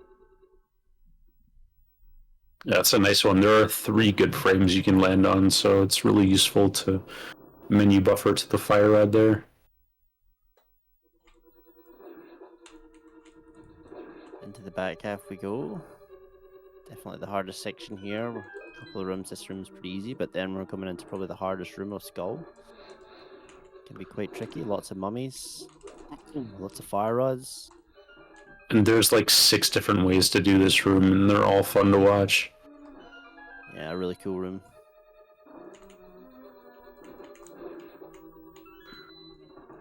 We're actually going to hit this Gibdo into the spike, because the spike does gold sword damage, which is the highest sword damage level. And he dies in 2 hits that way by taking damage from the spike. Moth, however, is coded to take 0 damage from spikes, so if you hit Moth into a spike, the spike will overwrite your sword damage and it doesn't count and you gotta try again, so it makes this fight potentially very difficult if Moth hovers over the spikes. But that was a pretty solid fight overall. There's only 2 spikes missing from the edge, which it's possible to do it with no spikes missing, but it requires basically a perfect fight. One of the advantages of doing your shopping early, I guess, having a tempered sword. I think a lot of people, if you're playing casually, would have to do that boss fight with a master sword, which is twice as long, so much more many hits, and basically spikes start flying everywhere. It's an absolute nightmare, that fight. The longer that fight goes, the more dangerous it gets, so doing it with twice the required hits is such a nightmare.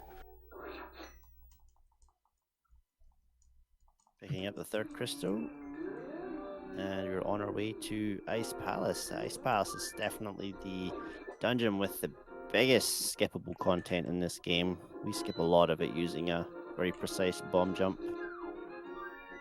We're doing this route here because we need to collect Quake and Flippers, and we're going to be in the Zora's Domain area, and the water warp from the Zora's Domain area lets us out right next to Ice Palace, so that's just a natural progression of this is the fastest place to go to after this particular shopping, because otherwise we'd have to collect the Flippers and then go to Swamp, which is more out of the way. Yeah, we're gonna be making use of. So this is a lottery screen. We'll see if he's gonna skip it. Yeah, so you can instantly dash and basically pray that that thing doesn't hit you. But if it does, it takes 2 hearts of damage. And taking damage on this overworld is just brutal because you need it for the inside of the dungeon. Otherwise, the dungeon gets very hard and very slow. We use beams a lot here. Tossing the rock in. That's a pretty big theme throughout this run is having full health is fast, taking damage is slow, so there's a couple places where you can conveniently farm hearts in this overworld. That rock has one, the bush on the previous screen has one, and these crabs drop hearts pretty frequently, so it's worth it to farm. Also, these Zoras always drop a bomb, so it's convenient to farm bombs here if you happen to be low.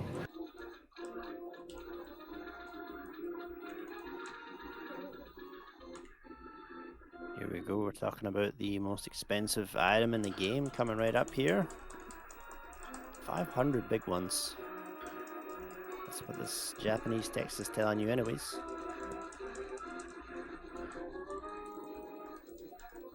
And now we can swim. We're actually going to be making use of a portal as well, which is kind of a neat thing about this route. It's routed in a specific way that we're going to make use of a portal, and that portal takes us literally right to the palace that we're going to go to next. Obviously, making use of what the game's given you is pretty cool. You're going to see here, it's probably going to be using a menu to maybe read the RNG here, yep. And Yeah, it's a very nice menu there. And now we're at Ice Palace. Almost like it was intended. We activated something called Spooky earlier, so you're going to see he's going to fire rod this guy from way out to the right there. We actually used the bird in the game to set, I think it's called Spooky Altitude, is that right? Yeah, the altitude variable on the bird. It basically messes with some of the items in the game, the fire rod being the biggest one, and we are able to use that to basically break the game. The fire rod area of effect damage actually uses the same internal variable as the altitude for the bird, so if you call the bird and then exit the screen before it comes, it sets that altitude variable back to 0, so the fire rod area of effect actually hits where it's supposed to.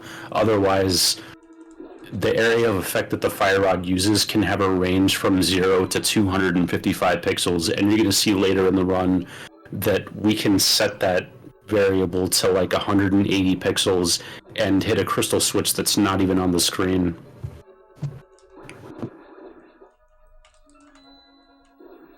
This is the ice gauntlet, these several rooms here. Very nice. Can be for the most part.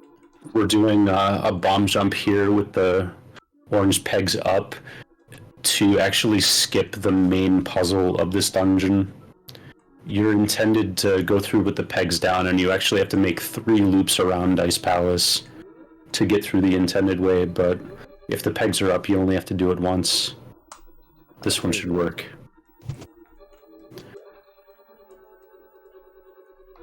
It's a bit tricky to get the setup because, again, it's pixel perfect, but that skip saves around 3 minutes or so. Yeah, it's disgusting how much time that saves. It's the biggest sequence break that we use in NMG. Otherwise, we play through the game pretty much as intended.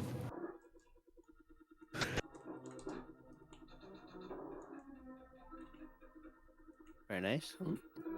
Some fun ice physics in that room, using the hammer and the sword to control your momentum on the ice. And now you see the blue pegs are down here, which they normally wouldn't be, which allows us to push this block into position instead of looping back to the dungeon a second time. So being at 5 hearts here is kind of dangerous because Cold Stare does 4 hearts of damage to you. It is a scripted fight in a sense, but if it gets off script, a combination of a puff and an ice ball can kill you pretty much instantly. And the party begins. It's pretty much one hit KO at this point. Yep. So the ice balls from the ceiling, they try to land where you're standing, they target you, and then when they hit, they can split either cardinally or diagonally. So you have to be kind of like partway in between so that they can't hit you no matter which direction they split. Very, very good fight. That was a nice recovery. It's going to cost you at least 3 minutes to get back there if you die. Actually, if you stand on the top of the wall when the icicles spawn, they don't actually spread out their icicles. So he was actually able to use that at the end there. He saw him was walking right and left on the top wall there.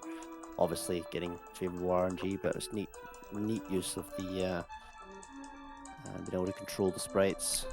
It's a good demonstration of knowledge of deeper game mechanics.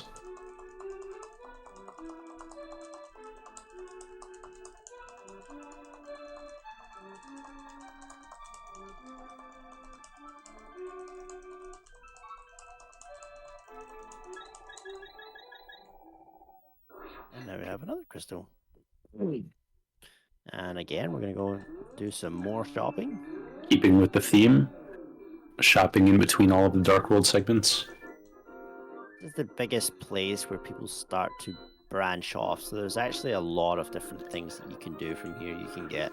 There's basically 2 items that we need. We need the medallion at the top here.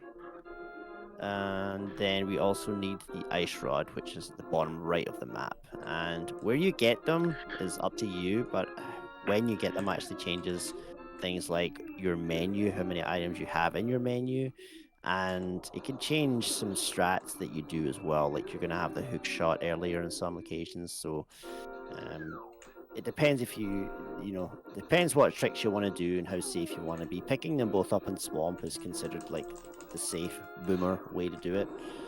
It used to be back in the day that it was best to do the shopping after Swamp Palace because you can use the hook shot to get your spin speed state on the Death Mountain stairs, and it actually saves a couple seconds overall. But getting that hook speed state and going through Death Mountain during the Mire segment is also very dangerous because you're taking about 7 hearts of intentional damage in Mire, and any mistakes will kill you. And so adding Death Mountain RNG into that mix is just a recipe for disaster a lot of the time. So the community as a whole just decided to take the couple seconds of time loss in order for greater consistency overall. But there are still a couple old-timers that do it the old way. Even as of late, the last couple years, the world record attempts have switched over to the safer method for greater consistency. It's that good. Nice double quick warp there. Not sure if we explained quick warp pixels, but basically every time you get a mirror transition, if you stand on a specific vertical pixel, you have a chance to basically make the transition half a second faster. And there's a lot of transitions in this game, so that adds up to a lot of time there. You can save close to 10 seconds if you're hitting all of your quick warps, as long as you're not giving up any additional time for the setup, because it's still only half a second per quick warp, so if you're losing any time on your setup, it's basically not worth it. And that's kind of one of the balancing aspects of this game, is there's a ton of small time saves you can go for, but you got to make sure going for it isn't costing you time.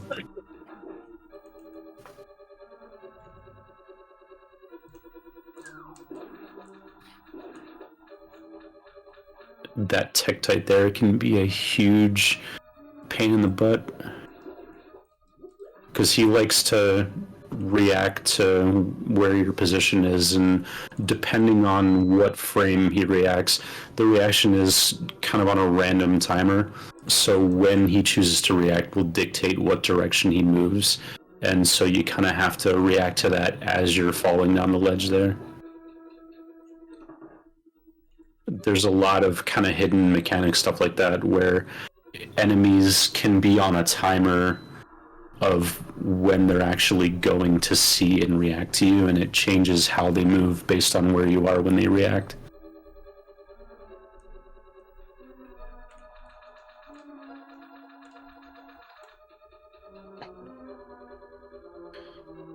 So this dungeon here is actually the second dungeon in Dark World, technically, and we're doing it 5th, which means we're pretty well overpowered. We're not supposed to have 11 hearts or the Tempered Sword, so we pretty much shred everything in this dungeon, but it can still be dangerous just because there are so many enemies with very difficult movement patterns in this dungeon. It's kind of the whole death by 1,000 cuts, but we're getting good enemy movement patterns here, so Yeah, pretty fast so far, not too many things. pretty Every friendly. part you have left is always a good indication of how well you're doing. If you can keep your beams right to the end, you're pretty much, you've had a good swamp. It's an indication of how friendly was the RNG.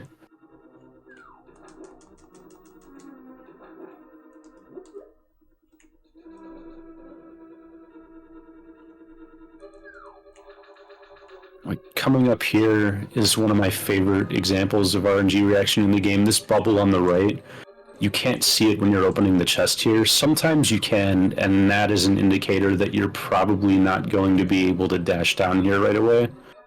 This was one of the rooms that I didn't learn how to do properly until I was well into like a 128 NMG time.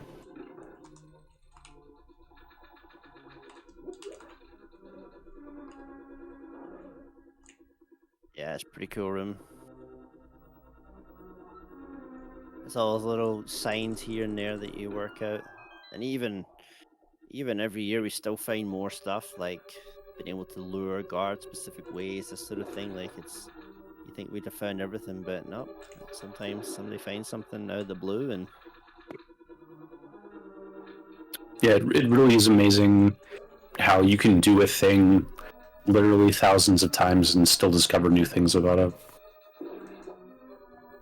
like I think the Stairmaster trick, which pretty much broke the RMG right open, was found by someone who doesn't even run the game.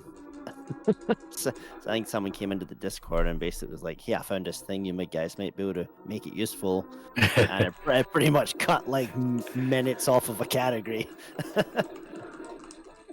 So this technique here is really fun. So what we're doing is holding the sword out and doing an item dash with the hook shot, and you get to keep the sword out and continue using the hook shot, and the sword just shreds all of these puffs on contact. So if you do it correctly, you can actually kill all 13 puffs before Argus does his spin attack, and it saves like 6 seconds. It's incredibly difficult to do consistently, though, because Argus has different walk speeds that he can use, and if you get too fast movements, it's nearly impossible to get a 0 cycle. I'd say it's probably the hardest fight to be most consistent at. Things like the condition of your controller is a big thing, whether you can do this trick or not. You know, if your rubbers are good, this, that, and the next thing. And the timing for the Y presses depends on so many factors, like the rotation of the puffs as they come around, and the walk speed, and if he's moving left or right. Just so many things you have to adjust to in real time. But top runners will do it the majority of the time, which is pretty impressive. We're heading off to the Cyan dungeon. A lot of turquoisey colors in this dungeon. We're going to grab this rock from the bottom, and the reason we're doing that is so the bird exits the screen at a very specific altitude. That's going to set the altitude for the area of effect damage for the fire rod to a specific range of values where we're able to hit a crystal switch that's not on the screen later on. This is another good example of one of those crazy, unexplainable things that happen. There was a clip of Blunt Bunny doing a really weird fire rod damage on Argus, the boss that we just saw, and nobody could explain why Argus took damage when he wasn't in the line of fire of the fire rod. It was really bizarre, and somebody worked out that the fire rod was using the altitude variable from the bird. And once that was cracked, this setup was found pretty quickly afterwards. It's one of the most recent time saves of significant value anyways. Of significant value. It's like 11 seconds. And time saves of that magnitude don't come along in a game that's this optimized very often. I think the last big time save before that was Tree Rupees. Been a few recent ones, like the not necessarily a time save, but more of a consistency thing, like the spin speed on the Helma opening the hitbox. Like, I can't believe we didn't find that before. That was something pretty recent. Mm-hmm. It's just one of those things. It's not quite optimal. It's still faster to use the old method, so a lot of the veteran players that were good at Helmasaur back in the day haven't switched over to the spin speed method, but for new players coming up, it increases survivability tremendously.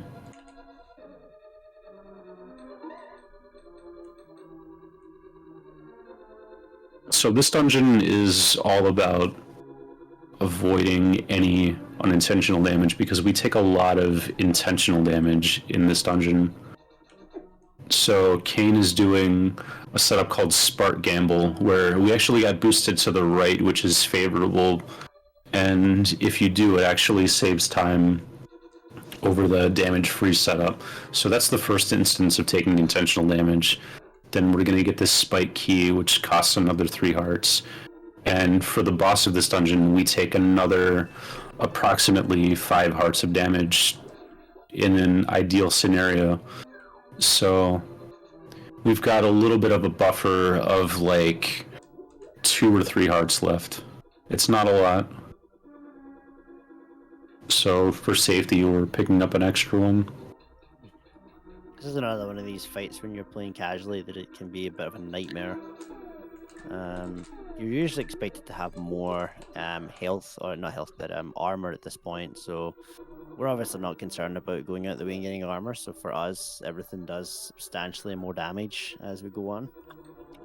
So pay attention to this setup here. There's a crystal switch on the top side of the room, and we're going to fire rod this spike, which makes the area of effect damage hit that crystal switch that's not even on the screen. Again, we're hitting that anti-fairy, which activates the crystal switch, which is actually in the room above that you can't see. And we hit that crystal switch that you see at the top of the room there by hitting that little torch there. Nice save there. Nice save. Yeah. Okay, So, comment that. much friendlier than the Oracle's games. If you see the slipping animation in the Oracle's games, you're already gone. That was a very nice Vitreous fight. Got the 1 cycle, but it only costs a couple seconds. Overall, that's what you want to see. We've got 13 arrows left, which is right where we want to be.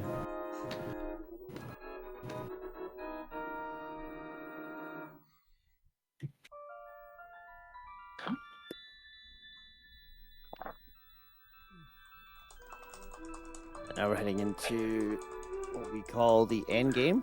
The end game is without a doubt the hardest part of this game, especially in this category.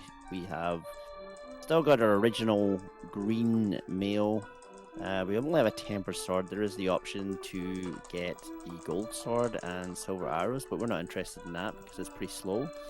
So we're just gonna try and complete the game with as minimal equipment as possible.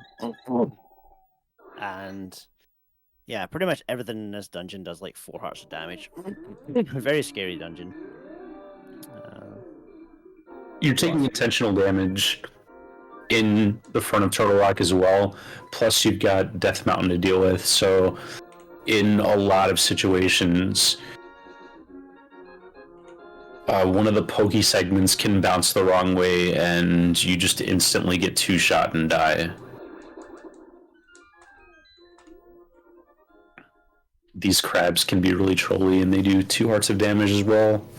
Sometimes they have very difficult patterns, especially if you're trying to drop the bomb early and walk over and throw it to the doorway, and you get some bad crab patterns and you just get pinched. There's nothing you can do about it. Pretty favorable here. There's also these dead rocks, which are the worst enemies in the game. Deciding to slash them out the way, which is nice. Those things deserve that. But as we mentioned before... Very nice, with the Waffle House. Very nice. We manipulated the fairy prize pack in a particular way that preserves it until this dungeon. Now, the pokies in this dungeon can all drop up to 3 items because they have 3 body segments that drop prize pack items. So we're hoping to be able to farm a fairy out of one of those and get our health back after taking this intentional damage.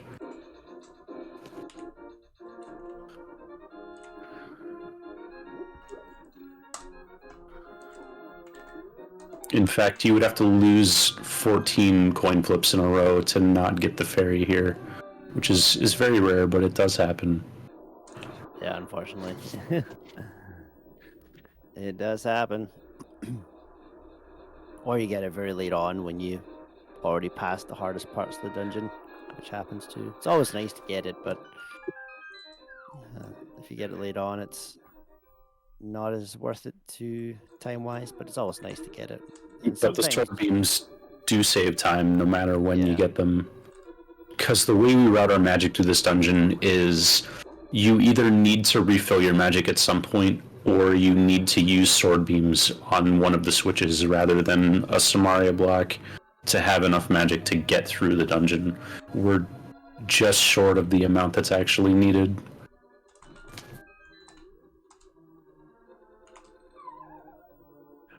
It's a fun strat here. You can hookshot this torch to get back to the door faster. And we're going to be taking intentional damage on these rollers here to just dash straight through them. Are you talking about the spin speed?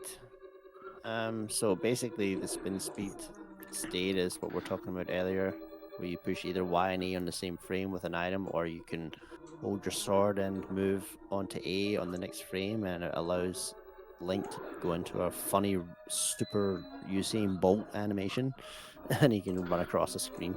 That's what I mean there about those randomly flying pokey segments. If you get hit by one of those, forget it, dude. Nice, the Brahmin block there. That was a nice block blast. It's a very old school strat. It's very difficult, like very difficult. So, unfortunately, we're just short of being able to get full health from a fairy. So, we're not going to be able to sword beam a switch, so we'll have to collect more magic at some point.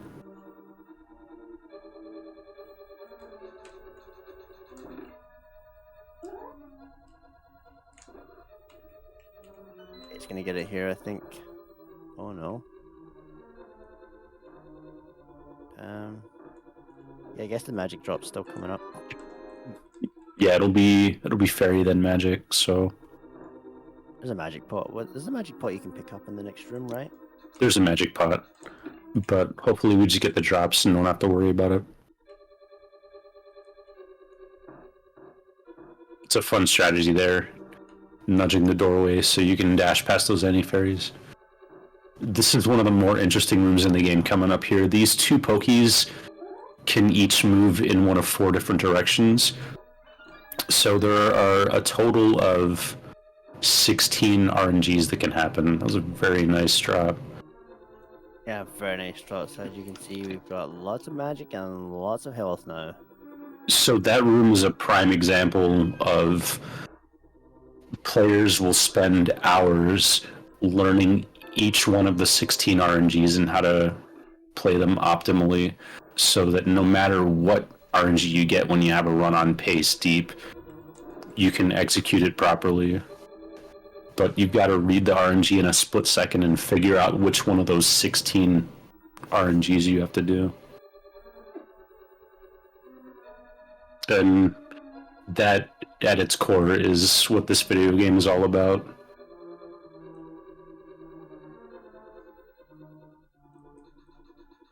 Coming up to a screen that we call the laser skip. So if you stand on a specific pixel here after killing the beetle, you can actually just dash past this laser. Kain is trying to do a bit of a swaggy strat with the beetle skip there. Using, oh, jeez, dude. Oh, he's careful. Okay, I actually thought he was gone there.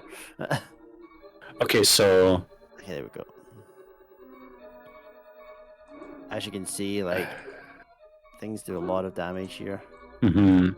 We are going to be one shot for the remainder of the dungeon, so Kain is taking it very slow with that pokey.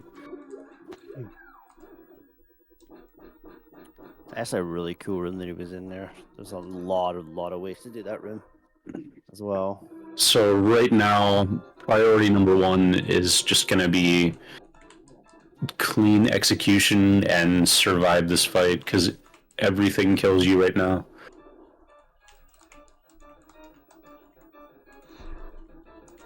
Watch for the head. Yeah, it's a bit unfortunate, but we got out of there, and he's going to wait the extra cycle.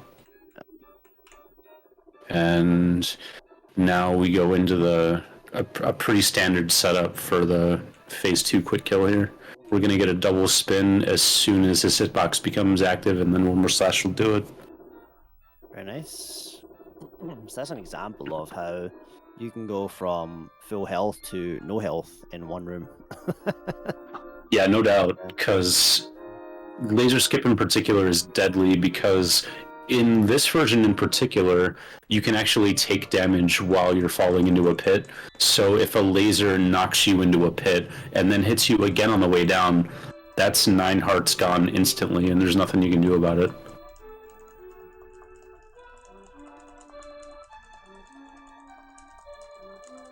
There's that little glitch that you can, we call it death holing, whereas if you die on the same frame that you fall in a hole, it actually soft locks the game.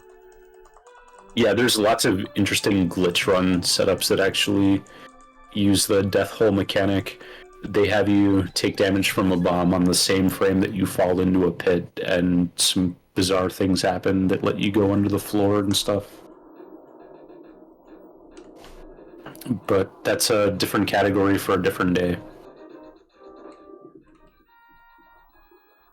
Just coming into GT, this basically is a test basically of everything that you've done in the game, like see what you've learned. We're going to be fighting all the light world bosses again, with little bits of changes to the floor, some extra enemies in there, and then we're going to be going through some rooms in the back half that are basically just a test again of what you've learned. It's a very, very, very cool dungeon to watch. Lots of stuff going on, but it is a very, very difficult dungeon to be consistent at. Like, it's extremely difficult. Yeah, it says so much that the difference between like a top 20 player and a top 5 player in this dungeon is like 15 seconds, and there's no other dungeon that's even close in terms of the difference between players of those levels. But that said, though, Kain is looking to be coming in comfortably underestimated here with 10 minutes to go.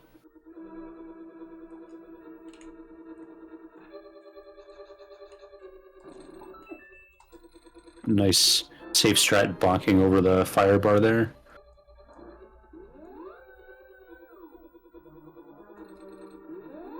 Gonna be doing a warp skip in a little second here, so he's probably gonna be pausing to his bombs or doing it, but there's a warp here that costs about 5 seconds, and he can actually skip it literally by bonking here. So you see, boom, just bonk right over it. That basically skips 2 warps. It's about It's a 5 nice seconds. menu. It's a really good spot to menu.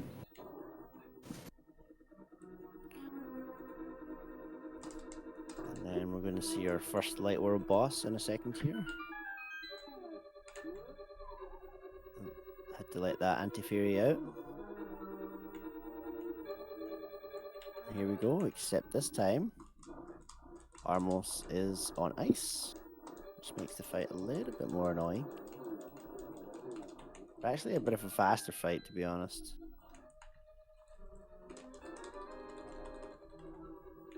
Then we get that big key, and off we go back to the start. There is the option to get red mail in the GT, which is after that room there. You can basically go get the red mail. A lot of newer runners will grab that, but now that we've finished the basement, we've got the Ganon's Tower climb sequence. Ooh, and from here on out, pretty much every room is difficult. We've got Mimics 1 and Mimics 2 here, these 2 rooms together. And there's a very nice setup there. There's about 6 different ways to do that room as well. This is a fun room here. If you can get this spike skip there by having clean enough movement to beat the cycle. You actually just barely got it. Nice. Cannonball Z, another rough room. The next 5 rooms are collectively known as the Gauntlet. For all 5 of these rooms, you have to kill every enemy before advancing, and they only get more difficult as you go. That was a nice sword slash. That's actually a very swaggy strat. Yeah, this is an example of gauntlets being gauntlets. Yep, you want to use the conveyor movement to speed up your natural movement, so when he missed those guys, just going around the loop again is actually faster.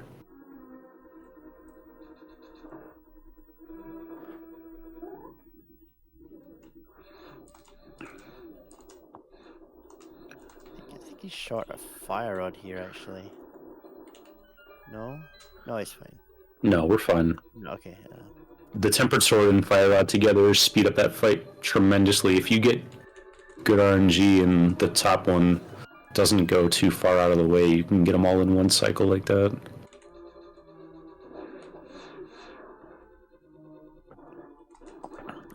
Nice, The cool. Wiz Robe rooms are particularly fun.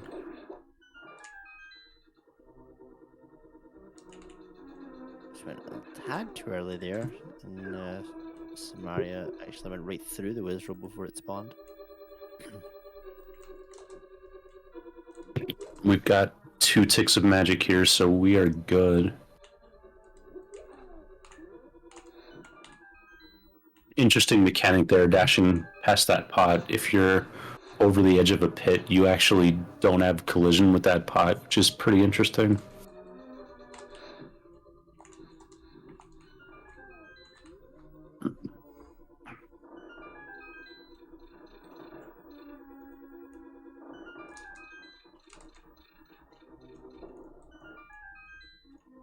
And we're gonna do one last Light World boss refight, and we'll be on our way to the final sequence of the game, the last 2 bosses. There is actually an option of this little gap here. You can actually do a trick called hovering, where you have to learn how to use a specific technique where you basically scratch your fingers over the A button repeatedly, trying to get 1 frame presses and unpresses, and it actually allows you to basically hover over gaps. Very, very, very difficult trick, but it can save quite a bit of time there. It can sometimes be the difference between a world record and not, because if you need an extra 4 or 5 seconds, that can be the difference in getting the PB or not. So we've got the Aghanim fight again, and this time he's got 2 clones, and on the 2nd and 3rd cycle you can potentially get a blue ball from the real one, so that's something you've got to deal with. But the clones will always shoot energy balls. Got him in 4 cycles there, which is actually pretty average. It's really difficult to average less than 4 cycles in this fight.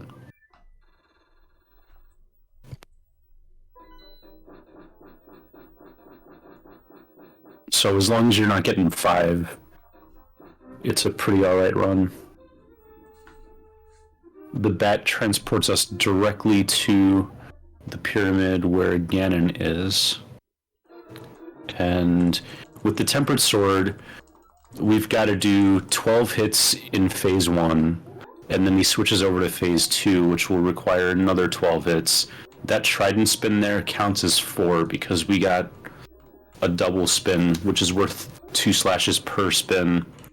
Now the Circle of Bats opens up for Phase 2,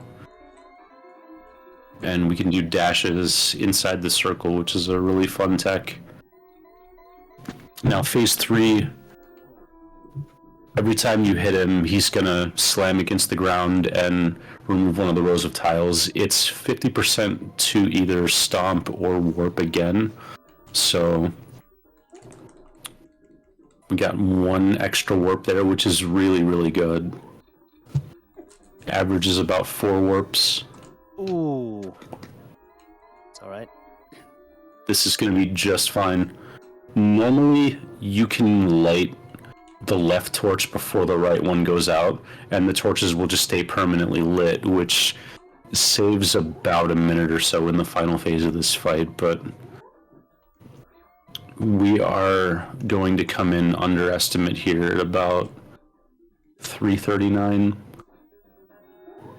We just need about 10 more spins, and this fight will be over. You're not supposed to be able to hit Ganon with the Tempered Sword. Normally what happens is you slash him and he turns blue, which leaves him vulnerable to the silver arrows.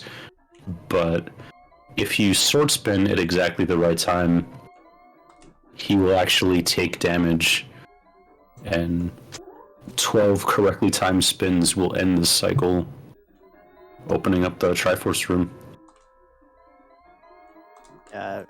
Finding the silvers or knowing to use the silvers is one of the things casually that I struggle with. I can't remember who, if it tells you or not, but yeah, I think I showed up to this fight lots with the Tempered Sword and normal arrows. No, dude. I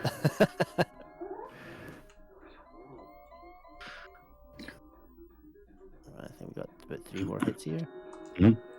The nice thing about the sword spin is his sword hitbox is just infinitely active, so as soon as Ganon becomes vulnerable, it just hits him on the first possible frame, which is nice.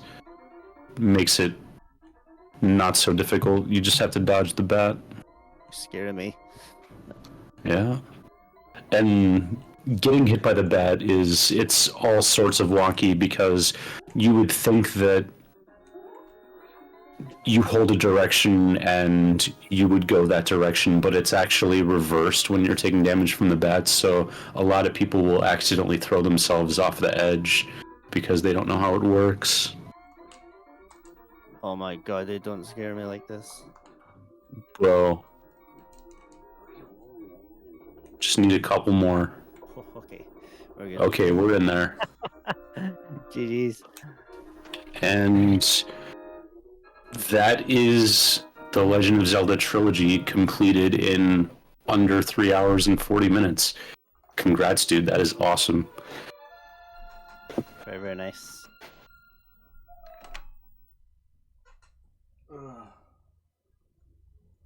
Zelda 2 was a shit show, though.